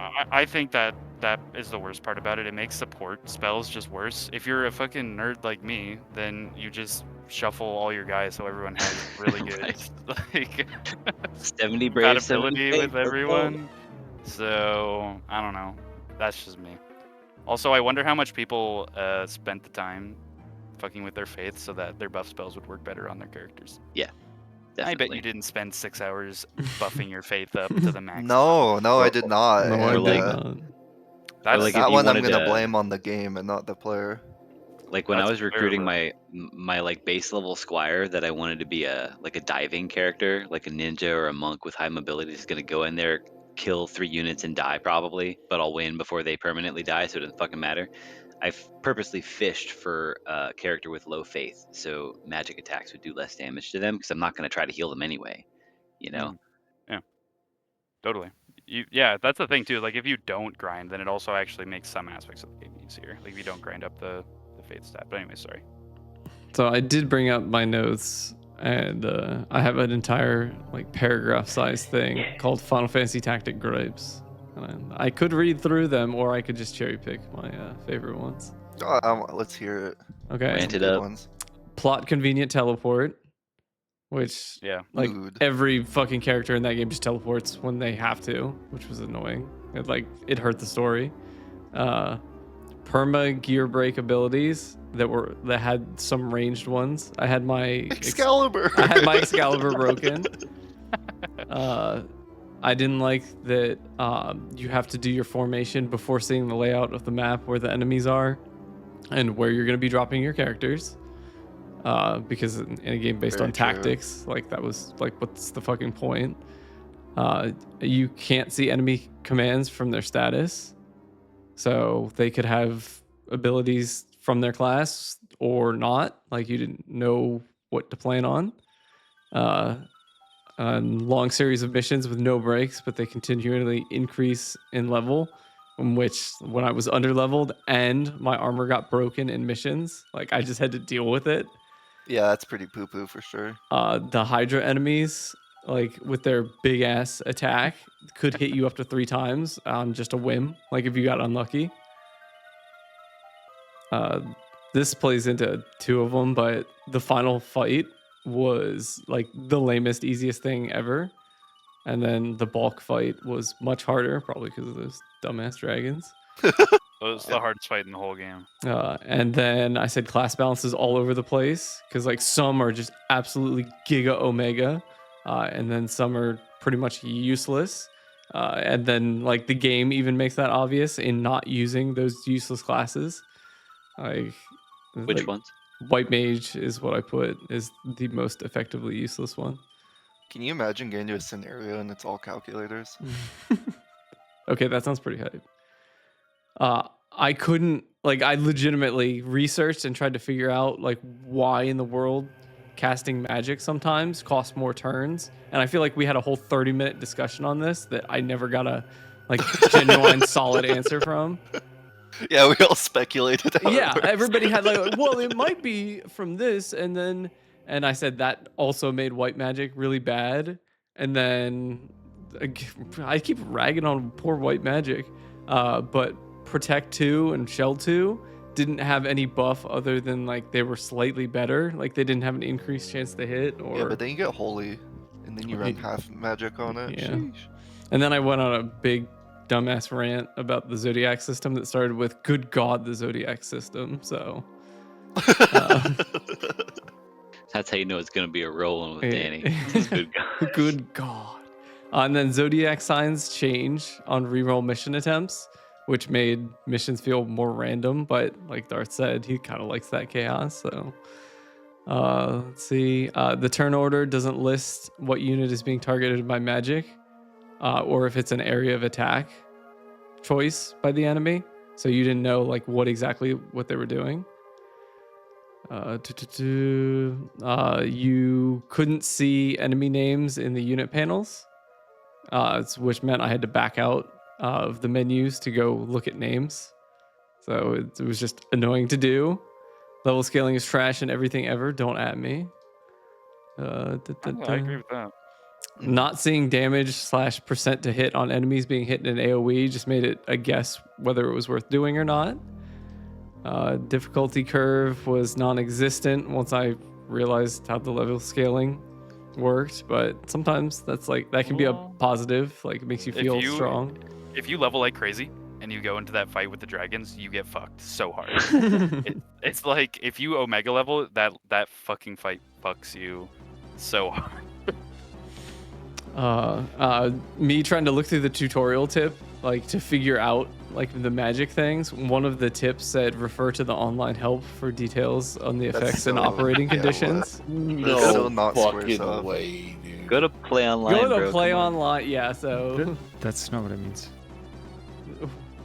what Doesn't it mean like the online help is like in the menus? It's not talking about actual website. But what am I supposed to infer from refer to the online help for details? Yeah, just refer to the online help. Okay, let me get right on that. Let me go online. Call Go at 1-800 Starlabon. Square. I didn't like the guest characters because they would randomly just fuck off. And one time Agrius shot me in the back of the head, or like magic You sword. were in the way, dude. Get out of the That's- way. But I didn't like losing a spot for one of my missions, or one of my characters for that mission. My whole Rafa and her brother thing, because I was underleveled. Like she would, like I had to re-roll that mission so many times because she would just walk out and get insta-killed. Like, cause Yeah, the, you Yeah, have happened to to have, me you have too. to have a ninja, bro. Otherwise, yeah, that shit does happen. yeah. Couldn't you like use a time mage and cast a stop on her or something? No, like the thing is that like she and whatever, like because you're fighting like two other ninjas and another really fast character. Like she goes really fast, and they usually go before you and just kill her. Oh, you're Like, talking on the roof. I thought he. Yeah, on the roof, I right? thought he was talking about like the one where you're like in the like storming a city almost. Yeah, you're like in a desert town. Yeah. Yeah. So Danny struggled with that one. I don't understand. Oh, the one with that one also has the two ladies, right? And they're like casting fucking crazy shit. Yeah, well, there's two ninjas standing up on a wall, and they just throw. Yeah. Like they can literally start, and they just throw weapons, and she just dies. And it's like, Yes. well, enjoy your game over. And I'm like, but I. Not the special assassin ladies, but just regular old ninjas. Yeah, it's just regular. I get your ninjas. point though. Missions in that game that fail when a guest character dies, and the guest characters can just totally randomly, you reload the mission 3 times, they'll do 3 different things, and it's usually rushing in there and dying. I blame the Zodiac. Yeah, I think I think a lot of these, and I don't mean to mitigate them because I think many of these are fair criticisms, especially like UI centric, but also like game balance stuff. I think this game generally just rewards playing like sort of Blitzkrieg style. You just fuck them up before they can really do their shit to you. You know? I have one word for you. Uh-huh. Tactics. I mean, that's a tactic, is it not? Yeah, You but can play through the game with a tactics, not bunch of other ways. tactic. That's not the only way you win, you weenie. No, you're right. No, Danny. Like, I mean, like, you could, if you wanted to play that mission, you could just like fucking cast stop on her and then turtle over there, and that would work too. I think that is what I kind of ended up doing. Yeah, but I mean, like, you would have to have a really good setup because against ninjas, they're just the most overpowered shit ever. Like I just know that like people play the game with like randomized settings. I don't know that there's a randomizer for it, but they like do 4-job Fiesta kind of thing with it. I'm gonna roll with a time mage and a calculator and a summoner, and you know that's my team. And okay, how do I win? You know, and you can do that. So you That's it. Don't worry, I still got more. I'm still going. keep going. Come So- on, I'm heated. So many missions boil down to range/magic unit behind wall, up on hill, restricted by choke. I said very big lack of creativity in most missions and how to present a challenge. Because a lot of missions were, here's the enemy, they're high up there, go get them. Like that was literally like 40% of the missions. And Can then you say the same thing about like Fire Emblem? no, No. because there's no. But also, I disagree with Donnie slightly. I'd say it's more like 25%. Okay, rather fair than enough, 40. fair enough. I was probably angry when I wrote that. He's mad. Gafgarian's Night Sword heals for the amount of damage it hits for and not does. So he would. So I was also underleveled because it was a story thing. He would hit people that had 1 health and he would heal for 33. And I was like, that's stupid. Like it should not work like that. But you know. And then I just put, wish you could see the shop inventory from the map screen before traveling and triggering random battles, which is kind of what I started with that led me into these gripes. But like, I literally made like an entire page of things that irritated me in that game. That's one thing I actually appreciated. Even though I hated the random encounters, when I'd go back through the hassle of going to an old town and actually updated the shop, like, whoa, that's cool. I like that. I like that. And a lot of times the gear was pretty expensive, so economy was pretty important. Do tactics games typically have random encounters? Yes. No. Yeah. No. Wait, are we talking the Final Fantasy Tactics games or like No, in general? tactical RPGs. No, not really. Yeah, it seems like a weird thing because in regular JRPGs, it's like da da da, and then there's like a fucking rabbit, and you're like die, and then it's like da da da. Like tactics games, it's like there's a big battlefield with multiple units and multiple elevations. Like, I Yeah. don't know, random encounters to me seems like it would just be like, oh fuck. Well, like that actually comes full circle to my initial complaint, which is that I don't like optional missions in strategy games unless it's like a one-off, like if this is a really hard mission, but if you can do it, you get this character or something fun. But being able to grind in these games, like they've been doing that more and more each Fire Emblem, so scrubs don't have to restart the entire game. That's literally what I loved about the my Yeah, first man. Fire Emblem is that I get to the last boss and oh crap, I suck ass, I suck cheeks, and then I have sure to hope restart I'm the strong entire enough. game over again. I love that. Yeah. Yeah. And I that- mean, that's a lot of fair criticisms, dude. I think that I know as a Gen Z Zamer over here, I complain about a lot of old games having old stupid shit in them. I don't know why I can make that excuse for Final Fantasy Tactics. I just feel like there's a bunch of weird stupid shit, but I just feel like I just roll with it and I just don't care. So I guess it's just 6 is maybe a bit low, but to each their own. So when did you first play Tactics? It was a nostalgic thing for you, right? Me? Yeah, I think I probably played it when I was like 10 or 12 or something on like the original PlayStation. Yeah. I mean, I don't want to make bold statements for you, but that makes sense to me. That No, I because agree. I agree. When you were a kid, I think we all do that. Like Perfect Oh, Dark yeah. is objectively shit, but we. I'm just kidding. No, I'm it's- just kidding. Let me bring it's- up it's this so list true. of best No. video games of all time real This quick. nostalgia thing, it's such a thing because you guys freaking love Ocarina of Time, and I think it's decent. It's good, but Right, I don't right. have at all like the fucking zeal that you do have. Yeah, for that It's true. because that like fondness, you just are willing to make allowances. Oh yeah, and there you is know, oh, it's okay, 900%. Bro, imagine pulling the Master Sword and you don't even know what's gonna happen next. But like, I mean, I like played it like on the 3DS when I was like, I don't know, like whenever it came out on the 3DS, and I was like, Oh, there's your problem, man. You played the Yeah. nostalgia version Hold, of it. yeah, the holding that. Zamer We're version. just talking about that version. I played on the OG version too, but then I got too scared. 'Cause I think also with games like Ocarina of Time when we were kids, back in my day, it's also like your peer group was playing it too, and people would talk about it on the playground. The 5 of us at school who could escape getting wedgies or whatever, Nobody got wedgies, but Should have got Sort sort of like the social aspect of it too. I do remember people talking about like Mega Man X at recess, Mhm. like, oh, you do this, So there's kind of like that element of it too, not just nostalgia, but like Another thing. Yeah. I mean, I know this is a tangent, I'm sorry, but specifically concerning Ocarina of Time, you have to it's not just nostalgia. It's not just regular nostalgia. You have to put yourself back in that period of what video games are going through and the advancements they were making. Unless you were there, you do not understand what it was like seeing shit like Ocarina of Time and Mario 64 for the first time. Like, Yeah. it was legitimately like jaw-dropping, mind-blowing. Like I'm really glad I was alive to experience when that happened. Easy to Like forget. Ocarina Too. of Time, like it went from like, again, I'm not discrediting Link to the Past. It's my favorite game of all time, but we went from this 2D top-down shit to like a whole new world, Like a something literal that you never world. like you never thought was possible. I can see the ceiling now. It was like magic. Honestly, it was like magic. I just really want to say I think nostalgia in general gets too much credit for like how things are It does. perceived, because like for the Ocarina of Time example, I didn't play that game till I was 24. Like I'd seen it at friends' houses, but I didn't play it till I was like 24 years old, and that game's just amazing. And there's tons of games that come up where I'm just like, I don't know, I detach myself enough from like the nostalgia.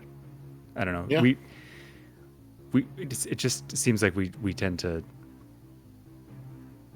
I don't know, put things on a pedestal or something where it's like, yeah, we give nostalgia too much credit, I think. Well, that's very fair, but I'd also argue at least us in this group have been pretty critical of shitting on shitters at the same time, you know. But I agree. Sometimes that's a very easy excuse. Like, oh, it was good because nostalgia. Yeah, I find that super annoying, honestly. I think nostalgia can, like, augment a good score, right? Like, if you're nostalgic for the game, it's gonna automatically add a little bit of a positive spin, right? But it doesn't completely determine a game's quality. Right. Yeah. Because, yeah, like, there's so many old games that I've never played that when I go play them, I love them. And it's obviously not nostalgia. Well, Very good point, Chris. how much nostalgia is to be taken with Perfect Dark? Like, 0. Good question. All of it. Yeah, I'll be the first to admit I have a lot of bias into Perfect Dark with nostalgia. Like co-op playthroughs, like it being like the follow-up to GoldenEye, like the amount of multiplayer like degeneracy and hours I sunk into it. Like that game is stupid nostalgic. Oh, what? And not to gloss over, sorry. Chris's score for Final Fantasy Tactics: 3 consecutive failed raises out of 12 reproducing chocobos, which also speaks to me in my score. It's a perfect score. These chocobos out of my inventory, man. Bro, they're so sad when you make them leave, though. Yeah. Okay, but if you got rid of Boko, you're an animal. Oh They're yeah. like, little he's John dead. has nowhere to go. Are you sure about this? What? Get the fuck out of here. Well, it's more inhumane to keep them. True. Anyway, sorry. Perfect. Doug. Perfect Dark. So yes, like I know it's Perfect Dark is like, did I give Alien Soldier a 9.5? I might have. 9. 9. Yeah, I think Perfect Dark is my highest rated game, and I stand by that. Like, but it is not just my nostalgia for it. That game is a technical marvel and a gameplay phenomenon. Like, I It still really need is. Chris. I need to make you proud and play it with the dual wielded N64 controllers. It's the But best way. just what that game sets out to do and accomplishes it, like, yeah, that final mission is pretty ass. I'll admit it. Skedar sucks, but like, oh god, like the story is just like kooky enough and fun, and like the gunplay is really good. The guns are cool. Like the mission objectives, The gadgets are so freaking sick. yeah, and Colin, I was kind of talking about this. Like, I feel like because, and I'm not like trying to harangue you for playing on a lower difficulty, but I feel like had you played on the difficulty that included the mission objectives, like that you kind of got like scrambled by, and I think it happened to you too, Darth. Yeah, it Like, happened to me too. a You lot. wouldn't have had that issue, like, which is maybe a problem with the game. But like those missions were so like tightly built around like reading the info, like the mission dossier, and like doing your objectives and like getting through the level. Like the levels just feel like every level minus Skedar, like just feels so good. Like just doing everything. Not the boat. The boat level. Oh, Pelagic. Boat, dude. Yeah, Yeah, Pelagic both. ended Colin's career. I think fucking sucks. literally, Almost ended my career, actually. literally all of my complaints about that game had at least one instance of being in Pelagic. You know, everything wrong can be found in that level. That Yeah, that level. level's terrible. That level's terrible. I have a question about what you said about the dossier, because I don't disagree. Like having to read that and kind of get in the world. So does the game? You guys probably know this better than me. Does the game like introduce you to that feature in a way that is mandatory? Hey, look here, idiot. You know, anything like that? It not explicitly, but it very much so leans into you like looking at those menus, like looking at your weapons, what they do, like what the side functions are, like just going through those menus. Like, Dude, I wish more games had a debrief, or even regardless of that, just the sense of preparing for a mission. even if that's just mentally, like, okay, these are the things to look out for, and let's play it Mhm. dynamically. Hopefully, Yeah. So like when you that's start super fun. the mission, it gives you like all your objectives. Like when you like go from mission to mission, like it tells you the objectives, and you can like swipe. Like you can go left and right, Mhm. and if you go right, like it shows you the mission briefing and like breaks down the objectives. Yeah, I wish. And like how we said in the episode, it didn't do the classic thing FPS games did, where you hit the switch and the camera moves over and it takes forever. And they even tried to design around that by giving the voice line hints for like the saving Elvis or whatever, the air feels colder here or whatever. Mm-hmm. Can't There throw were a all- bug that high. Yeah, There were also super moments thoughtful. where I was playing the game with no audio because I was like Rachel was doing something and I didn't want It's to. now mandatory to play all book club games with audio. Right. And so, and that I was gonna say, part of why I want to adjust my score for this, which I'll do in a second, is that had I not also been in the middle of moving while trying to play this game and had procrastinated because of that, and played it on the Switch, which was this tiny little screen, and sometimes didn't have the audio on because other stuff there was a lot of external factors that I think took me out of the actual experience, and I Mhm. think like if I were to in good faith try to play it again, I would steal it, I would pirate it, emulate it, whatever. You should right? play that PC version. It's pretty sick. Yeah, like try to make it more what's the word? Like accessible for me. Use the mouse and keyboard version of that if there is one. I think that's probably what you mean. Yeah. Read the briefings, maybe play on a higher difficulty, try to think more, instead of just kind of being a salty bitch about it like I was. So I'm moving it to a 7.5 out of respect and out of acknowledgement that I was not necessarily fair in my rating of it as a Dude, six. I respect your original score. I think it's still, going back to what we're saying, it's a testament to the game if you're able to engage or not, Yeah, but I had a lot of stuff going on at that point that took me out of it. That's fair. But you're right. I appreciated your rage for one. I did was, too. like, I honestly did commiserating too. with you. I know you hated it. Yeah, I did. I was Since the honestly dude who gave it a miserable. 4. Yeah, I thought this game was like miserable to play. I did not have fun pretty much the whole time. So I I would like to hear again, Darth. I'd like to hear your okay. reasoning again on Okay. this.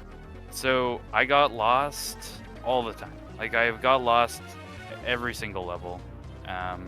I thought the controls were terrible. I honestly believe if I had played it like mouse and keyboard controls, I bet the game would have like been more like around a 6 for me.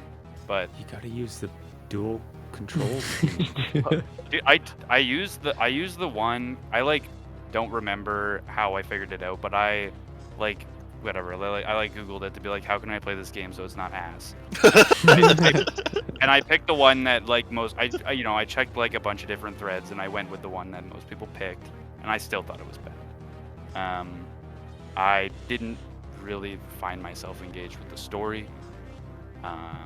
You mean Elvis didn't ground you at all? What I did find cool about the game, like I thought that the gadgets were cool. I thought that some of the locations were kind of cool, but for the most part, I was just super frustrated and not having a good time. More so maybe than Faxanadu, frankly. Like comparatively, but I still think that this game has way more redeeming qualities than Faxanadu. Thank you. I needed that. By far. Like the only reason I rated it a 4 was because I didn't have fun. I didn't have fun. For a few of those reasons, maybe it's a bit of an extreme score, but I truly, looking at this list and how much I enjoyed all these games, Perfect Dark deserves to be significantly lower than like Drawn to Life and Crusader of Plenty and Terra Enigma. Because I mean, that's the thing, right? Dude, It's there's like- just too much fun in Perfect Dark to make that argument. Darth, I It's don't- too fun. hear me out. That one mission, if you're playing on Agent, you have to Carrington Villa. You have to save the translator, like who's going in. But if you play on a harder difficulty, you are the translator, and it changes the missions completely. That's cool. That is That's cool. Maybe one day I'll feel bad enough about giving it a 4 to play it on mouse and keyboard. But I like super seriously was screaming the whole time I played the game. Like I can't That's all we change can that ask of fact. you, Darn. I can't change the fact that I just hated Yeah, it. that you had a bad time. That's Like totally I had fair. a terrible, horrible time. Yeah. The one thing that I will definitely agree with you about is the controls. Yeah. But But that Chris- was just the way it was Chris back says then. play it with the 2 controllers. Change your life. Bro, try Boost Guardian on hard on the GameCube version of Metroid Prime 2. What? The Boost Ball Guardian. The I spider. don't remember that. He's I don't making things up. remember that. It's literally where you get Boost Ball from in Metroid Prime 2. In the Dark World. They don't give you a healing crystal. Okay. I believe you. Somebody get the I'm game sorry, facts. Holden. Somebody check. I'm not trying to be an asshole. I'm sorry. And another thing, Quadraxis is the coolest boss ever, and that's also in Metroid Prime 2. I have to replay that game. That's a good game. I've never played it. A last thing about Perfect Dark that I have to say is, dude, how did they fucking program shaders on the N64? The expansion pack, X-ray man. is so cool. The By stuff having in it that run game. at 5 FPS. That too. I forgot about that. Yeah, that is a blunder, to be honest. My thoughts on Perfect Dark. The game fucking rules. It's great. Thank you. It's the best game we played this year. Whoa. I agree. Yeah, whatever. Yeah, whatever. I mean, Chris did give it 1 Perfect Dark out of 2 dual wielded N64 controllers. That's pretty high for Chris. It's pretty high. So, I grew up really enjoying first-person games. Like, the first-person shooter I ever played, surprise, surprise, was Doom. What's that? And what? Yeah, Continue. what's that? I don't know, just as a kid, just the first person perspective, really captured my imagination and pulled me in. And I've always been a huge fan of first person games, and Perfect Dark was it back then when it came to first person shooters on consoles, anyways. Back then, I didn't really have access to Quake or anything like that, but I don't know. It's just I remember getting Perfect Dark when it came out, when it was new, putting it in the console and turning it on. And from the very first moment when you're on the roof and it's and you can see the helicopter flying in the city and your gun's all shiny and reflective. It immediately left an impression on me. And I guess you could call that nostalgia. I don't know, it's just everything about that game feels good to me. The way the missions are structured and paced it felt good.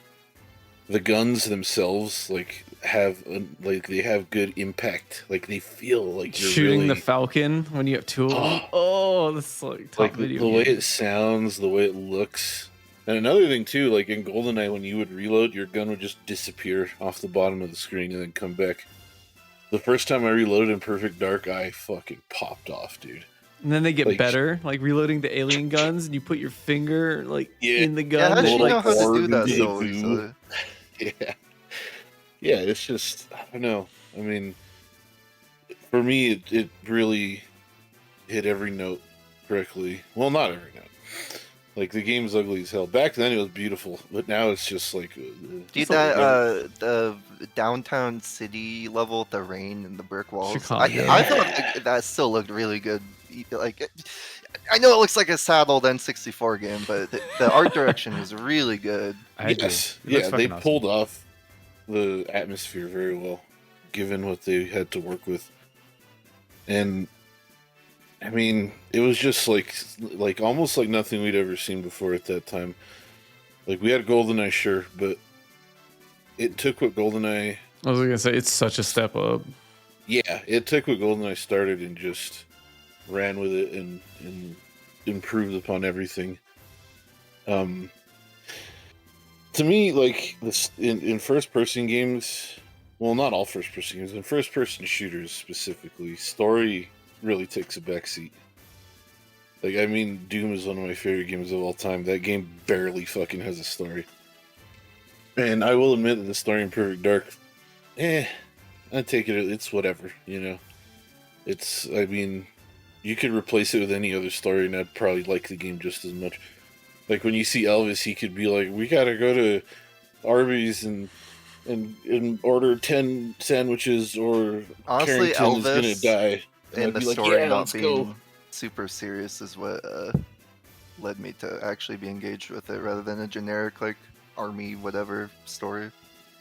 Yeah. I guess that's a good point, because if it did just have a generic like, you're in the military and there's bad guys, shoot them. Yeah, then it probably would have been worse, definitely. But I guess what I'm trying to say is the lack of a very gripping and engaging story doesn't really, in my opinion, doesn't really hurt the game.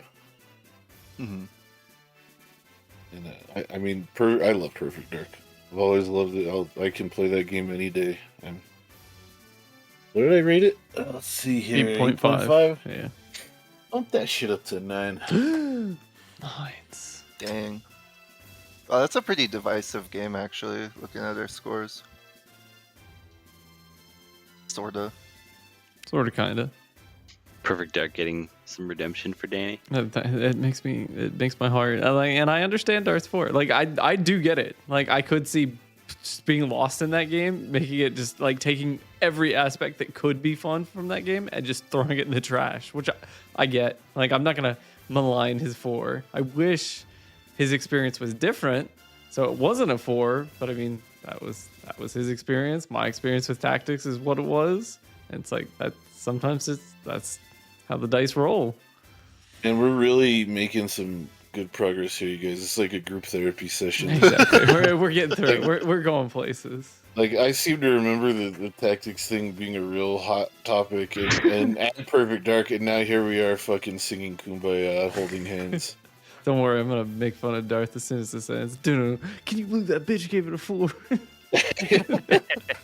Speaking of games that deserve a That will never 4, Oof. Drawn to Life. I'm gonna go ahead and say it right now. I'm changing my fucking score. That game gets a fat 5. That game. Looking back on it, I don't know why. Like I think That's fucking awful. it's okay. I think this is gonna sound dumb. I think those credits literally threw me off. Like it fucking threw off my equilibrium. Like I was like, wait, am I feeling feelings? Yeah, you Did all this game sounded like affect you had me? an emotional awakening It coming out of the actually, credit song. that was just funny because even though I have it scored, higher than probably by the end of this, most people, I was not emotionally attached at all in that game. Like that had nothing to do with it for me. Might have been. Well, okay. Let me ask you this: you played that game as a younger person, right? No, I played the sequel to it, and like I think it has the same characters, but I don't even remember.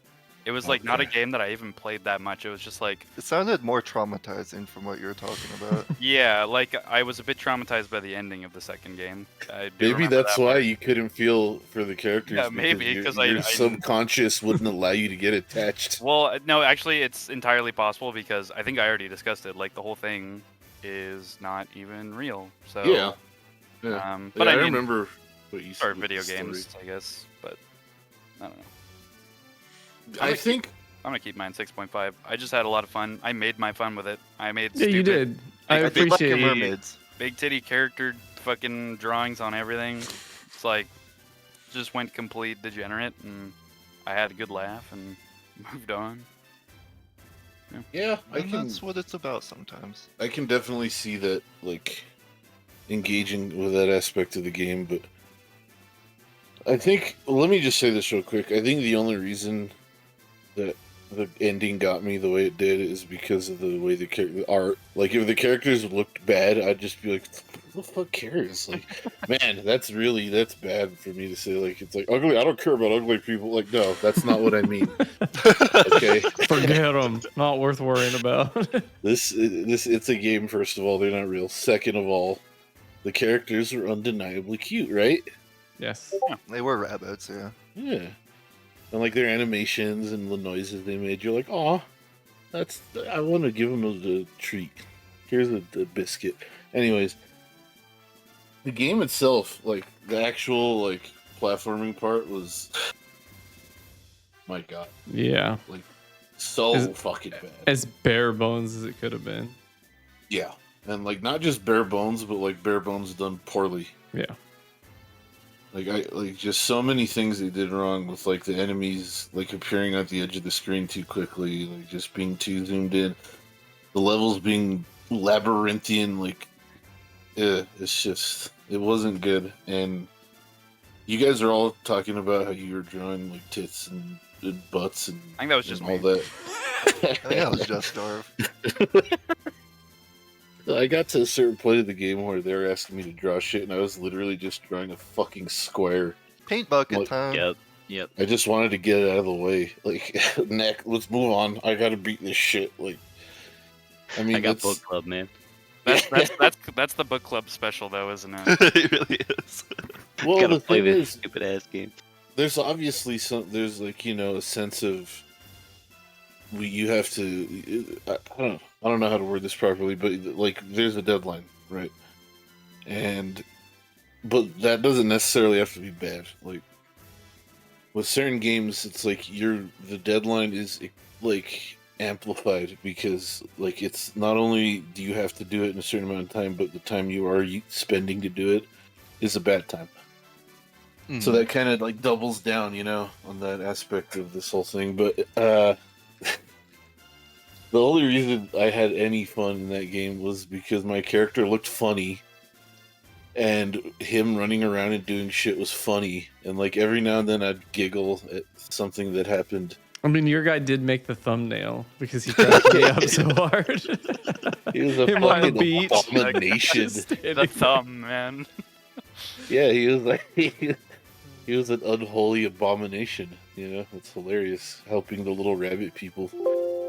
But yeah, it was terrible, and I'm probably gonna lower my score. Let's see. What is it again? 6.5. That's high. 5. Chris, you would have fucking hated this game. I know. I Yeah. I was not here, and Hated I it. think I dodged a bullet. Yeah, I you fled really the country did, when dude. I realized we drew this game. That's super fair. That's so fair. This game was Looks like the also worst shovelware. this game was also like 10 hours longer than it needed to be. Oh, Yeah. dude, it was so long. It just was like Dude, never I'm ending sorry, suffering. dude. I didn't think it was that long. No, it was a very good pick, mostly because we played Dragon Quest as a comparison. But you know what? This was another one where I came out of it thinking a little bit more about how critical I need to be of games. And dude, I was ready to give this another 4.5, and I went, you know what? I'm not on a deadline, playing this game casually, drawing boobies if you're like Darth and you were like in 5th grade playing this for the first time. Like it did its job, and that's where I was like, you know what? 5.5. He did okay, drawn to life. I do remember that was one point that we kept bringing up was like it was designed to be played in spurts. When you're on your way home from soccer practice with sticky hands. Knee pads In the on, back of Capri your Sun mom's in the other van. hand. Yeah, exactly. Like that's how this game was meant to be played. I'm looking at that picture of my character standing on the beach. Oh, that's so good. But yeah, game sucks. Yeah, it's not a good game, No. but it's funny if you make Still it. gonna give it a 6.5 though. Yeah, because like I just had fun. I just had fun. I That's made fair. my fun. Fair. That's fair because that's kind of how I felt about the last game we played of the year. But it doesn't matter. Like, let me say this: it doesn't matter how well. There might be a game so bad that it does matter, but I'm glad that we played all the games we played. Yeah. Like, you got to play some stinkers to appreciate the not stinkers. Like Oh, the yeah. discussion is what it's about, right? And I feel like all the discussions we've had were enjoyable. So it doesn't entirely matter when the game is terrible. Drawn to Life was actually one of the funnest ones, looking at everyone's drawings and experiences. It was very unique in that. Yeah, way. the Yeah, experience was definitely probably the most interesting. It's like this. It's like you went hiking, okay? And when you were hiking, you twisted your ankle and shit yourself, and your water bottle sprung a leak. But when you got home, you fucking laughed about Yeah, it. you had a right? good story to That's tell. what Drawn to Life was. I shit myself and my water bottle spilled, drawn to life. Put it on the back of the box. 5.5 out of 10. Yeah. Put that on the box too. All right, now time to get to the next game, spooky game. I would say the only horror game we've played, but if you want to count Clock Tower, I guess you can. Superior game. I Dude, will this game's fight really you. good. Clock Tower is better. Yeah. Man, Alien Isolation.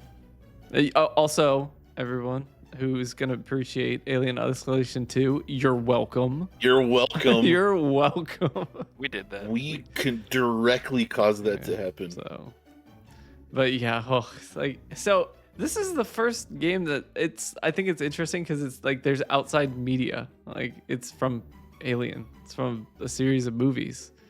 So that kind of makes it way different than everything else we've played. So it kind of has a different kind of factor, like, because it's like Star Wars. Star Wars. Star Wars. That's true. That's last year. Doesn't count. We played a Star Wars. Oh yeah.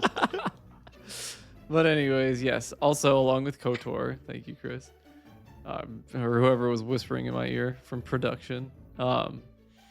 Yeah, it made it interesting because it's like I really like Alien and Aliens. So going into Alien Isolation, like I was like, I guess I had a preconceived like, oh, this is gonna be awesome, and then it was kind of awesome.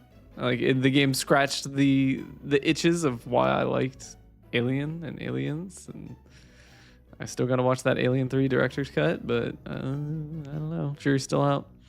But it was just, and the game was the sum of its parts. Like being fucking shit scared about the alien, the hostile environment of the Sevastopol, like just Amanda just trying to find some more about her mom, like that kind of story lead that kind of gets you. It's just, yeah, it had a pretty rough final act that went on way too long, and it had its missteps in like some things, but just overall the presentation, like the gameplay loop for me, like of just trying to play around that fucking alien, it just hit, and I can't wait for Alien Isolation 2, but I am also cautiously optimistic. Fair. It's probably smart. Yeah, dude. I think. Go ahead, Darth. I was just gonna say, dude, this game, I fucking hate horror games, but this game really made me. I love your story arc of Alien Yeah. Isolation. Yeah, I literally went through a character arc playing this game, and that was like magical and just so cool. Yeah, Darth was messaging me like day one after the pick, like, how do I get through this game, dude? I was like, I can't do it. Like, I would just hide in a locker for like 2 hours, and I would go on my phone and avoid playing it for like 3 hours at a time. But then I just got over it, and I just got past It's one it. step at a time. Yep, and it was cool and awesome, and no other game has ever given me that experience before. So That's fucking cool, dude. yeah, it was just That's sweet. so cool. I think for me, having a little more time between playing it and our discussion now has actually probably improved my outlook on the game. My gripes at the game were, like Danny mentioned earlier, near the end. I felt like the whole alien interaction and gameplay loop didn't evolve enough. Like it kind of at a certain point, it's like it got stale. Like the alien comes, it dropped out of the roof. Okay, hide. Wait for it to go. Okay, now sneak around it. Like it just became like kind of like going through the motions. I feel like if they had the alien kind of change its behavior in certain ways as the game progressed, it would have been a lot better. And the ending, the very ending, which is basically just like a bunch of fucking real what's the fucking term I'm looking for? I know what it's called. Contrived? No, A little bit. not exactly, but we'll get to that in a bit when you're giving your take. What's the mechanic in games that's stupid and it's not gameplay where you press a button? QuickTime event? Yes, QuickTime events. Thank you. I couldn't think of it. But the end of the game was almost like just a bunch of QuickTime events. Yeah. And I get it. It's like cinematic, right? based on a movie after all. With like especially walking on the outside of the space station, that was unforgivable. Oh, that sucked. Like yeah, take 5 steps and then fade to black and show a cutscene of her walking up to the box. Like having to hike all the way across that shit, that was bad. But then I think of the parts of the game that I enjoyed. Just being in the Sevastopol itself was fucking amazing. Like they 100% nailed everything about the original Alien movie, like the feeling, the theme, the atmosphere, everything. It was perfect. Like I know I said this in our original discussion, but there were times where I literally was fucking looking at the wall and just being like, "Oh, whoa, that's so cool! Look at that wall," because like every little detail down to the last line was accurate to the movie. Yeah. And like the retro future tech was Yeah, accurate I to the movie. appreciated that. I thought that was really cool. And it was so cool. And I like games. This is a very tough thing to pull off, but I like games that have enemies that force you to respect them. And you don't feel like, oh, this is just cheap bullshit. Like you're like, oh, this enemy is the real deal. And like they're not just some pushover that I can just blast and move on, you know? Like Yeah. you have that, and this game did that very well. Like the alien is a extremely dangerous, intelligent entity, and you have to treat it as such. And they pulled that off very well, except for the end, like I said earlier. But man, I mean, I'm a huge fan of the Alien franchise, and this game was basically a love letter. Absolutely. Yeah. And even more so because it's giving you untold story, right? So like you're a huge fan to begin with. Here's some more juicy content it's not just filler, it's like actual substantial. It's like, here's the atmosphere for being on the ship.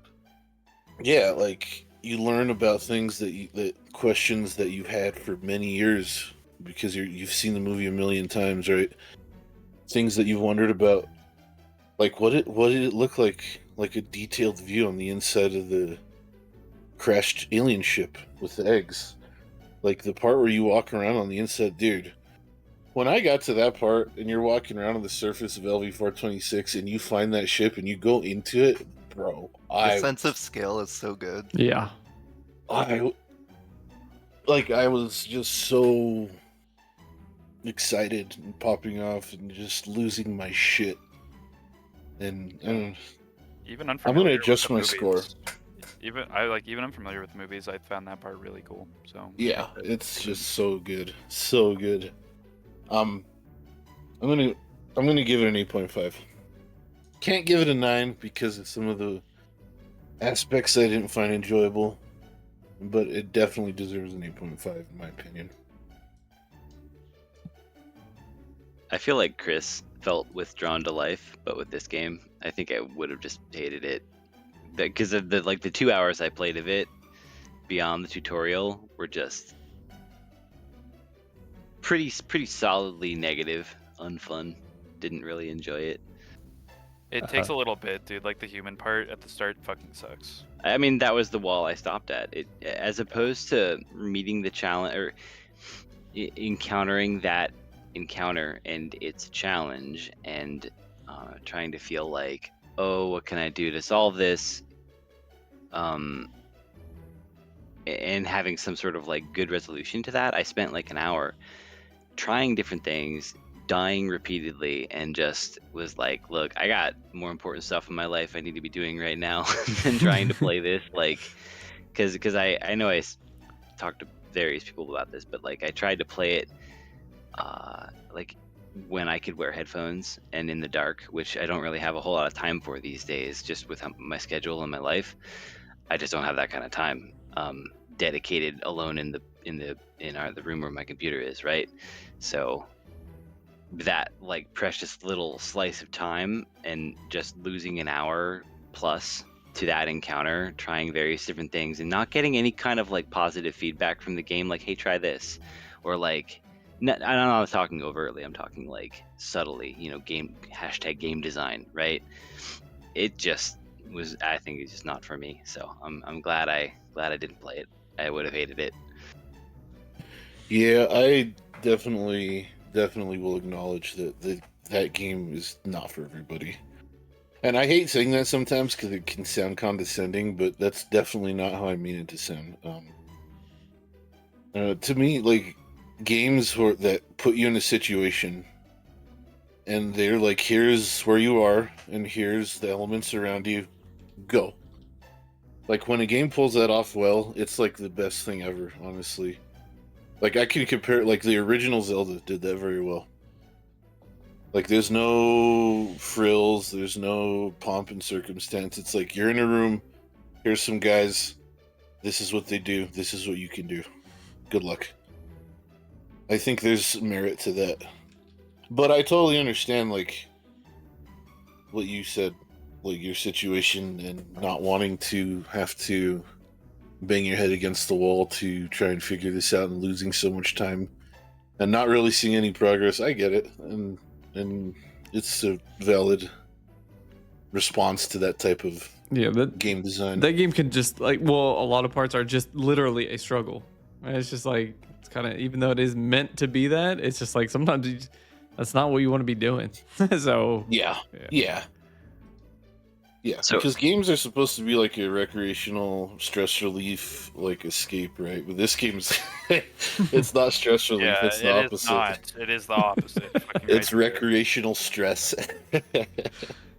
yeah, so some of my deaths on that particular encounter were like, I'm like literally spent 5 minutes alive, sneaking around, trying to figure out where to go, and then I just get like capped. yeah, domed from Fucking halfway dead. across Like, the stage.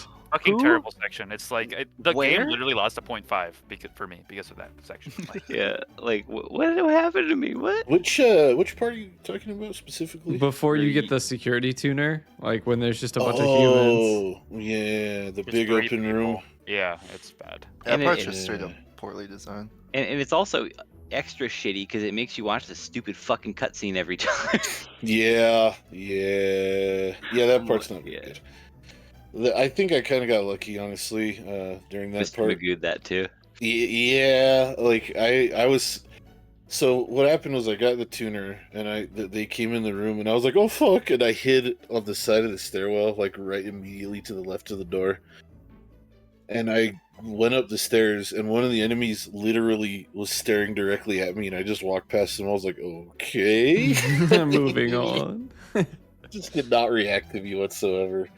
So And I ended up terrifying just when they're roaming and bludgeoning make them eye to death. contact, but haven't triggered. Yeah, it was. I think the game kind of bugged out when I was on that part, but it is what it is. That's what happened.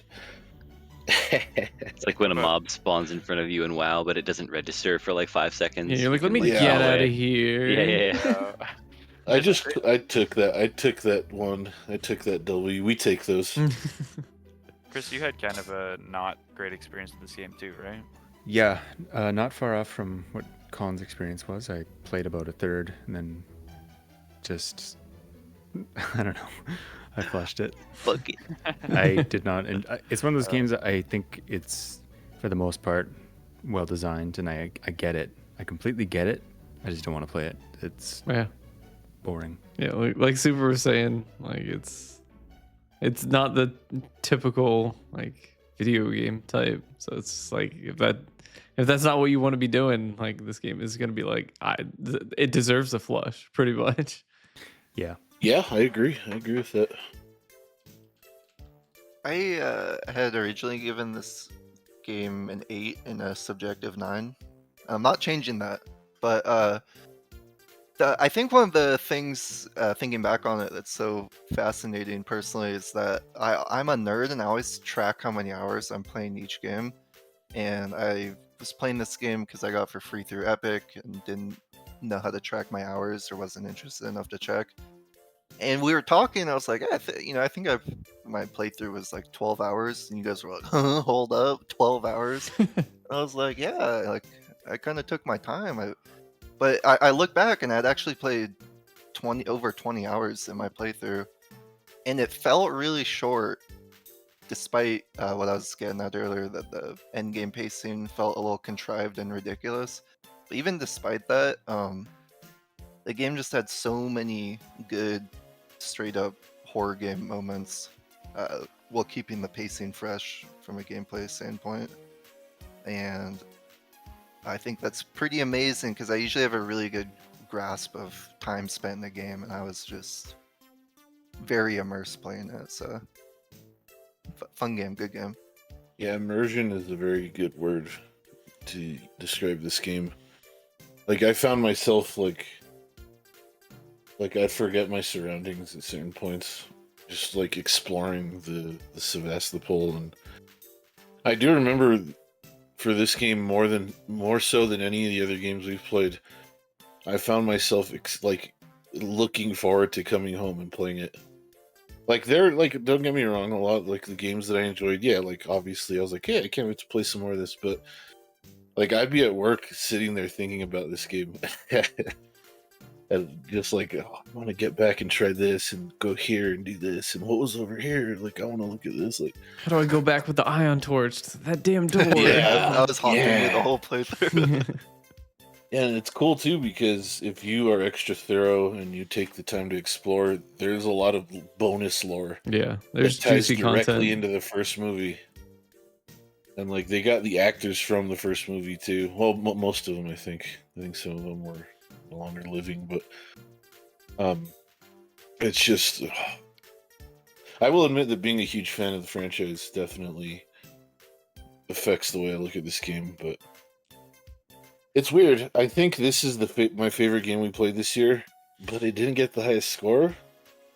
Like, I can't give it a 9. I can give Perfect Dark a 9, but I don't know. It's weird. Like, this is I definitely enjoyed this playthrough more than Perfect Dark for our book club playthrough. But yeah, it's interesting. It's not rated higher, but it's my favorite game that we played. It doesn't have as many cool gadgets. That's probably Yeah, why. no cam Yeah. spy. It doesn't have Joanna. That's why. Yeah.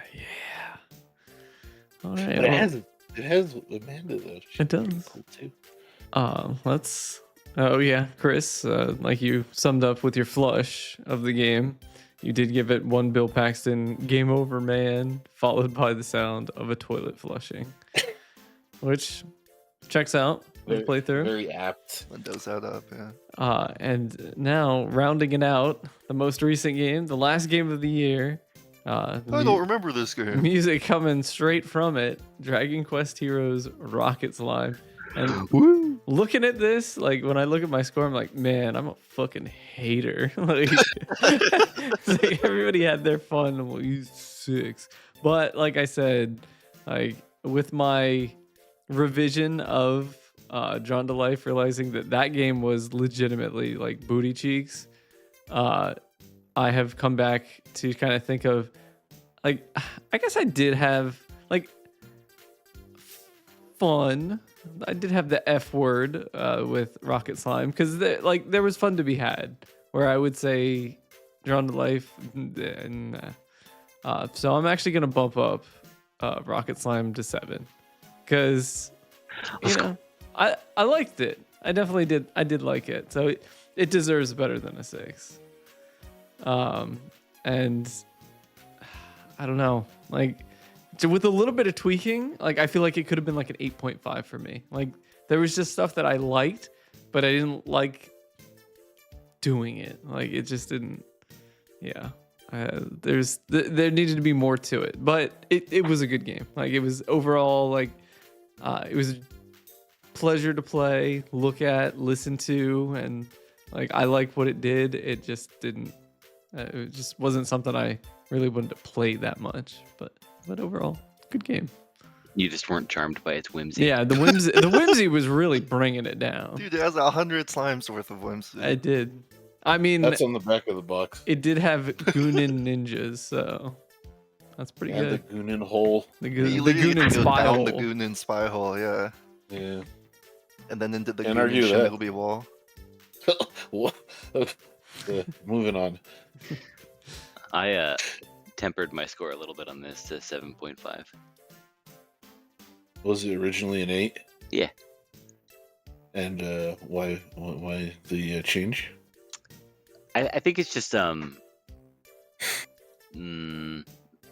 want to say I'm trying to decide if I want to say simple or shallow. I think it's a very simple game that you could make an argument as being shallow. I think they do a lot with pretty simple mechanics, which is cool, but I don't know. Felt like eight just felt too high. It's kind of hard to explain. That is the exact reason I cannot go over an 8. Colin, you did I say feel like- 7.5. Yes. I feel like this game is like you take an Olympic-sized swimming pool and you rope off everything past the 3 feet section. Yeah, that's a good analogy. Like there's so much potential depth, but it's not explored or I never Necessary. got the opportunity to really talk about this, but I was thinking about it many months after the fact that or maybe I did say it, whatever. But the game would be such a slog for people who aren't picking up the mechanics if you were dying after these 10-minute fights. Like, assuming you were playing really poorly. That would just be too much for a baby dumb kid. So it's one of those where I understand the design, but it could never go higher than an 8 for me. I also feel like it's not just about like being, as you put it, a baby dumb kid. I think the game has to, on a certain level, engage you to cause you to put forth the effort, right?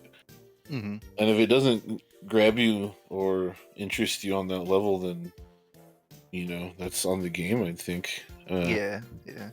I definitely agree that this game is simple and shallow. Like I said this multiple times in our original discussion that like I basically autopiloted this entire game. Mm-hmm. Like I never once considered the type of ammo I was throwing or the cannon I was throwing it in. I would just pick it up and chuck it. What's that? I'm the only one who used a pepper, apparently. I used them. I had like several in my inventory, and my dudes kept throwing it and fucking up my own projectiles. I was like, but stuff like that is like what makes it fun and Yeah, the goofy. chaos. It's like, dude, no, what are you doing? And then you throw them in the cannon to get revenge. You're like, haha, it's just. Or dumb. they accidentally throw you in the cannon. Yeah, wait, no! Yeah, that's cool. I like those little aspects, but I don't know. The reason I rated this game so high is because it just felt good to play. Mhm. Like, I know it's not deep. I know I wasn't entirely like focused on its mechanics or what. The story was funny as fuck. I love that. Like the game yeah. itself, like the dialogue was great. Like, oh man, like chef's kiss on that. But I don't know. The idea of being like "fuck you" to the other tank and just chucking shit at them was satisfying. Mm-hmm. Totally. Like it satisfied me on a deeper level. Like I don't know what that says about me, but like I felt like I was like I'm getting them, and that's like why I enjoyed or was able to accept the fact that I was just autopiloting because it felt like I was getting them, and that made me happy. I think Yep, the I agree. developers really found actually a really great idea that never really got elaborated on. And I think eventually we're going to see a Goon and Spy Hole genre pick up. God, I hope so. It'd be interesting to see if someone were to make a spiritual successor to this game. I would definitely be interested in that. Yeah, I was gonna say, But, I mean, feel like this somebody game- could make a killer game. Oh hell yeah! Right. Like one of these cool indie devs that like if you really explore the idea of these tank battles and different ammo types and different cannons, like there could be more than 2 cannons, right? Hmm. Or like you're forced, like maybe like certain ammo types don't work in certain environments. So there's just certain there's so This many mech only different has things. one cannon, but it's a belly button cannon. It does 3 times damage. Yeah. Yeah, I don't know. I mean, it's weird that they came up with this really cool original idea that has a lot of potential, but then they were like, we're not going to explore any of that potential. And it felt intentional, honestly. Like obviously they knew what they were doing with these tank battles, and like I would just assume that they were aware of the potential depth. I mean, I think it's safe to assume that, and they didn't do anything with it. And I guess that it's clear that that was their intention. And yeah, I don't know. It certainly resonated with me, though. It just I'll say that. I left it thinking, man, I should really play Dragon Quest. Like, I like what's going on here. I need to play the main game. Yeah. Me Honestly, too, that's a same. great Me too. takeaway. I've never played a mainline Dragon Quest, and I really would like to. Let's play them all in order. Right now, God. right now. Look Right now. forward to Book Club 2026, where we just play one Dragon Quest game every month. I am so there. All right. Well, I feel like Super kind of introduced a interesting way to look at this. Do you guys want to go around and say our favorite game, like that we played, like even if it isn't our highest rated game, like kind of explain kind of how we feel about that? Yes. Yeah, Yeah. sure. Who would like to kick us off? Darth. You. Huh. I can go first, sure. Go ahead, Darth. So I don't want to make it Final Fantasy Tactics because I already played that game like legitimately like 8 times before we played it, and I actually played it another time while I was waiting for it to happen. Even I was just like, that game is fun. My I like man. It's a good time, but like my first playthrough of Alien Isolation presented to me a novel once in a lifetime experience. I would equate it to like similar to like playing Outer Wilds, where I don't think I could have that experience ever again, playing the game ever again. And I just thought it was extremely unique, and it kind of turned around a genre that normally I really don't jive with into my own IRL fucking character arc. And it was really fun to experience that. And that was, so I'm really glad that I was forced in some senses to play the game and to grow. You know, that's it. Yeah. Daily It was an incredible arc. It was truly. That's cool as shit, Darth. Yeah, I was not drawn to life. By the way. Yeah, no chance. I mean, that was like kind of funny, but that's it. I just meant like the fake deadpan. Yes, drawn to life. Yeah, kidding. imagine. Then that's it. That's it. Yep. All right. Night. See you guys next year. I could go next. I'll if you're done, Darth. Yeah, I am. Okay. I think I already mentioned my favorite game this year was Perfect Dark. Just I think that's I don't know. It's just the best game we played this year. I think there are like fewer games I think this year that resonated with me like compared to last year. Well, my top 3 is Perfect Dark, then at 2 Final Fantasy Tactics, and 3 is Terranigma. Nice. And below lower than that, it's kind of more middling, and then there's Crusader of Sentient Alien Isolation and Rocket Slime living at the bottom. But yeah, I don't really have much to say about Perfect Dark or anything, but that's my You got the favorite dual this year. wield N64 controllers. That's the pretty best much thing, all you best need thing to I say. did all year. Yeah, Yeah. highlight of my entire year. Really a power move playing with 2 controllers. That's all. Well, I'll follow up Chris because it is my highest rated game, and it is definitely my pick for favorite game is Perfect Dark. Like I think I could play that game a million times and never not like have a slightly different experience and a total blast with what I'm doing. Like it's just I just love like just all the varied aspects of that game. Like just all the missions minus maybe Pelagic 2 and Skedar are just like different enough. All the objectives are cool. You get a different weapon set. Like it's just and then like it's weird to think about. Like we talk about it for book club, we're skipping like 50% of Perfect Dark, like because the multiplayer in that game is insane. Like it's absolutely like, yeah, if you play it now 4 players on an N64, Chris joked about it running at 5 FPS. He's not joking when it comes to the multiplayer. When you play split screen, that game just chugs, it tanks. but somehow it was still amazing and it was still so fun. So it's just like that, just the single player aspect is still so amazing, and not even considering like a large part of it is it's just, I don't know. That game is just, it's really something special. Like something special to me, and Colin and Darth, I'm gonna try to hook them up with the PC version. Maybe it can be something special to them. Maybe. Maybe. Yeah, it's really special and it's like very unique. Like there is GoldenEye, but nothing has come. So few games are just like that, you know. Mm. I agree. Love Perfect Dark. You hear that, Colin and Darth? You hear that? I heard. For you, please, you can play it for me. I will. want to like it. I want to like it. I'm just kidding, guys.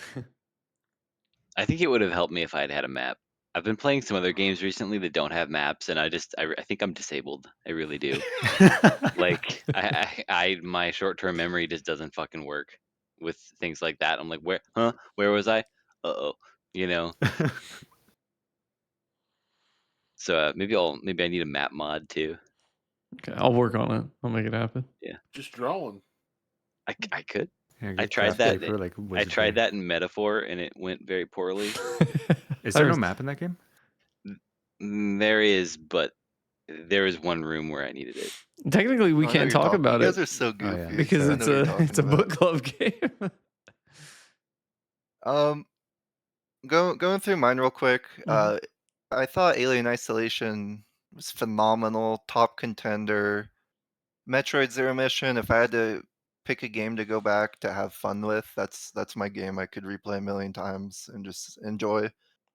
But and then yeah, Terra Enigma gets like omega good points, but at the end of the day, Final Fantasy Tactics gets it as being the all around juicer game of this year. I knew I'd like it. I knew I'd enjoy it. I knew I'd get something out of playing it, but gosh darn, did that game's end hit real freaking good. Map man. Here. All right, Colin or Darth, or Colin or Super. Excuse me. Well, I said earlier that Alien Isolation is my favorite game that we played. It might not be my favorite game that we played in general, but it was my favorite playthrough. Like for our intents and purposes, what we're doing here. Like obviously Terra Enigma and Perfect Dark are rated higher for me. I think if I had to pick a game that affected me personally the most, it would definitely be Terra Enigma. That was more than a game to me, man. That was like a life-changing experience, and I'm not exaggerating either. Yes. I just think that Alien Isolation immersed me the most, and I think when a game can make you forget your surroundings and like almost forget that you're playing a game, like Yeah, just completely yeah. put you in there. yeah, and the Alien Isolation did that to me, like pretty much the whole time except for the end, and to me that's super special, and just that experience on its own, and it not just being drawn into the world like that, but the world I was drawn into was also something that I really enjoyed. And it's funny, this little tangent here. I think we talked about this actually. The alien, they redesigned its legs in the game. Yeah. Because it would look too goofy and it wouldn't be scary. But yeah, Alien Isolation is my favorite experience for our club here. Even though I do like Perfect Dark and Turning Enigma better, I still have to give it to Alien Isolation. I mean, Yeah. I'm excited for the sequel, man. I Yeah, can't. I'm trying to keep myself in check. Yeah, I'm very much looking forward to that. All right, Colin, close pick. us out. Yeah, this was a hard one for me. It's a toss up between Terra Enigma and Final Fantasy Tactics, and I have justifications I could pick for either one. But I think at the moment, if I were to give it a call right now, it's Final Fantasy Tactics. There's a lot of reasons why. When I was growing up, like Final Fantasy was as a series, as a game series was super important to me. It was the game series my very small friend group was at the time like pre 10 years old kind of thing was very much into. So always had a strong affinity for it, both personally but also socially. My dad played the series and I played it with him. So, you know, anyway, but playing Tactics, I've played it and beaten it like maybe 6 times in my life. But when I was a kid, I was literally too stupid to to beat it. Me I couldn't too, figure out. honestly. But when I Yeah, was 34 years old. like I couldn't figure out the systems. My buddy, Danny, you know him, Alex. Mhm.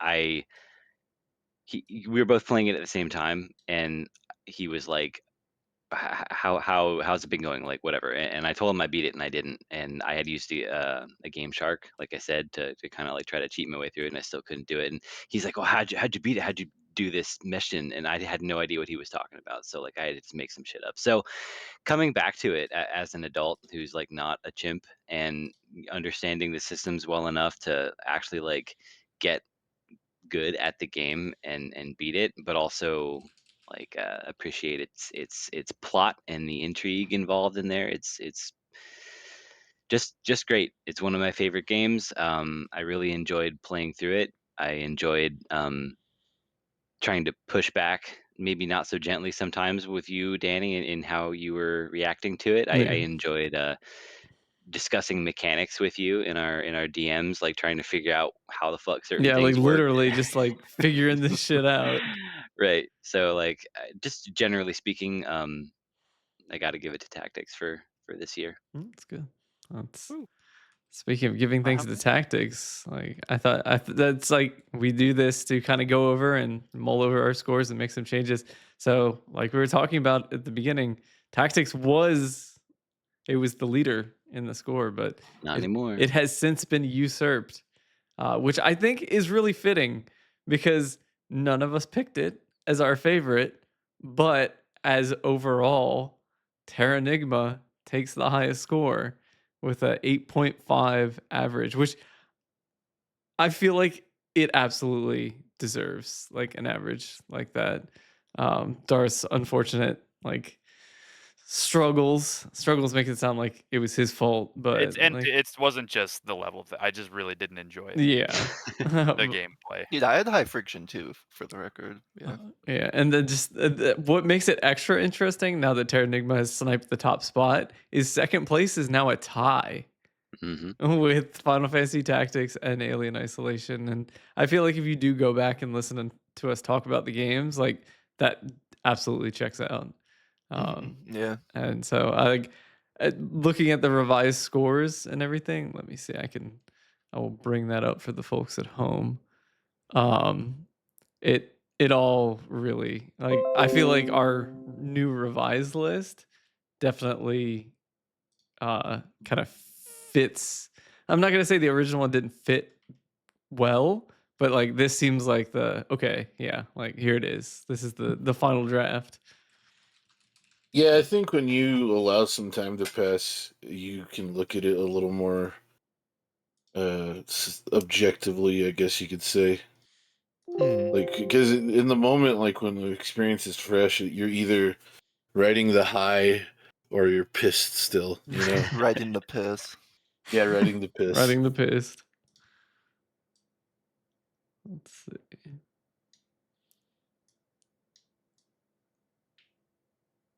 It's a little. Yeah, Who like, drew boobs? Did you draw boobs? listen, man. It was live. I did editing. it first, to be fair. Yeah, I was inspired by Darth. But yeah, Darth is inspired by Chun-Li. sheesh. Yeah, this Thank you, was Super. I liked our recap discussion. I feel like this year like we had a better idea of how like we wanted it to go down. I feel like this discussion was a perfect culmination of like all of our discussions because we, like Super said, we talked through our pain. It was a therapy Totally. session, and we came out better on the other side. We all got a little closer. That's right. But unfortunately, with getting a little bit closer, we're going to get only a tiny bit further. So this does mark like a brief hiatus. The next true seriously casual video game book club discussion is going to be in April for Nox, a PC game that may or may not exist. I still need to find out myself. But we will be having a special Weebs In episode, TBD. Like we'll be kind of announcing it, like figuring it out, seeing what it works for a recent game. We talked about it, Metaphor Ray Fantasio, where myself, Colin, Darth, and Holden are going to be talking about Fatless's latest JRPG video game. I was gonna use a different word to describe it, but now I guess description is off the table because it is officially a book club game. I'm gonna learn the song, and we're gonna start. Yeah, we're gonna start off the episode with a solo performance of the battle theme by Holden. Definitely looking forward to that. But like always, I'm looking forward to these discussions. I really like this recap discussion. It was a hella good time. And yeah, anything anybody else would like to add before we wrap it up here? Is a great year in of games, and I almost said urine, and I'm looking forward to playing the next games with you guys. I think you did say urine. It's true. Not to be sappy. I'm just really happy we do this. That's all. Yeah, for sure. Year 3, let's go, baby. Yeah, Looking forward to it. That's crazy. Year 3. Yeah, what? The year of Simon's Quest. It could be. It literally could be. I hope it's right after Nox. I'm being completely honest. Oh. Bring it on. No. I mean, this all started from a little idea that Holden had one day, and here we are, year 3. Colin has requested that I play one of the infamous moment itself. Let me bring this up to share this with the folks at home. When you gave tactics, Just in case they weren't there for it, ladies and gentlemen, I present to you the tactics moment that shook the world. Maybe a successive playthrough where I'm just nasty the whole time, and it's like, how nasty can I get? I'd enjoy that way more. But that being said, there are a lot of redeeming factors, but overall playing it, if I'm basing it off how much I enjoyed the time I spent with it, I gotta put the game at 6 out of 10.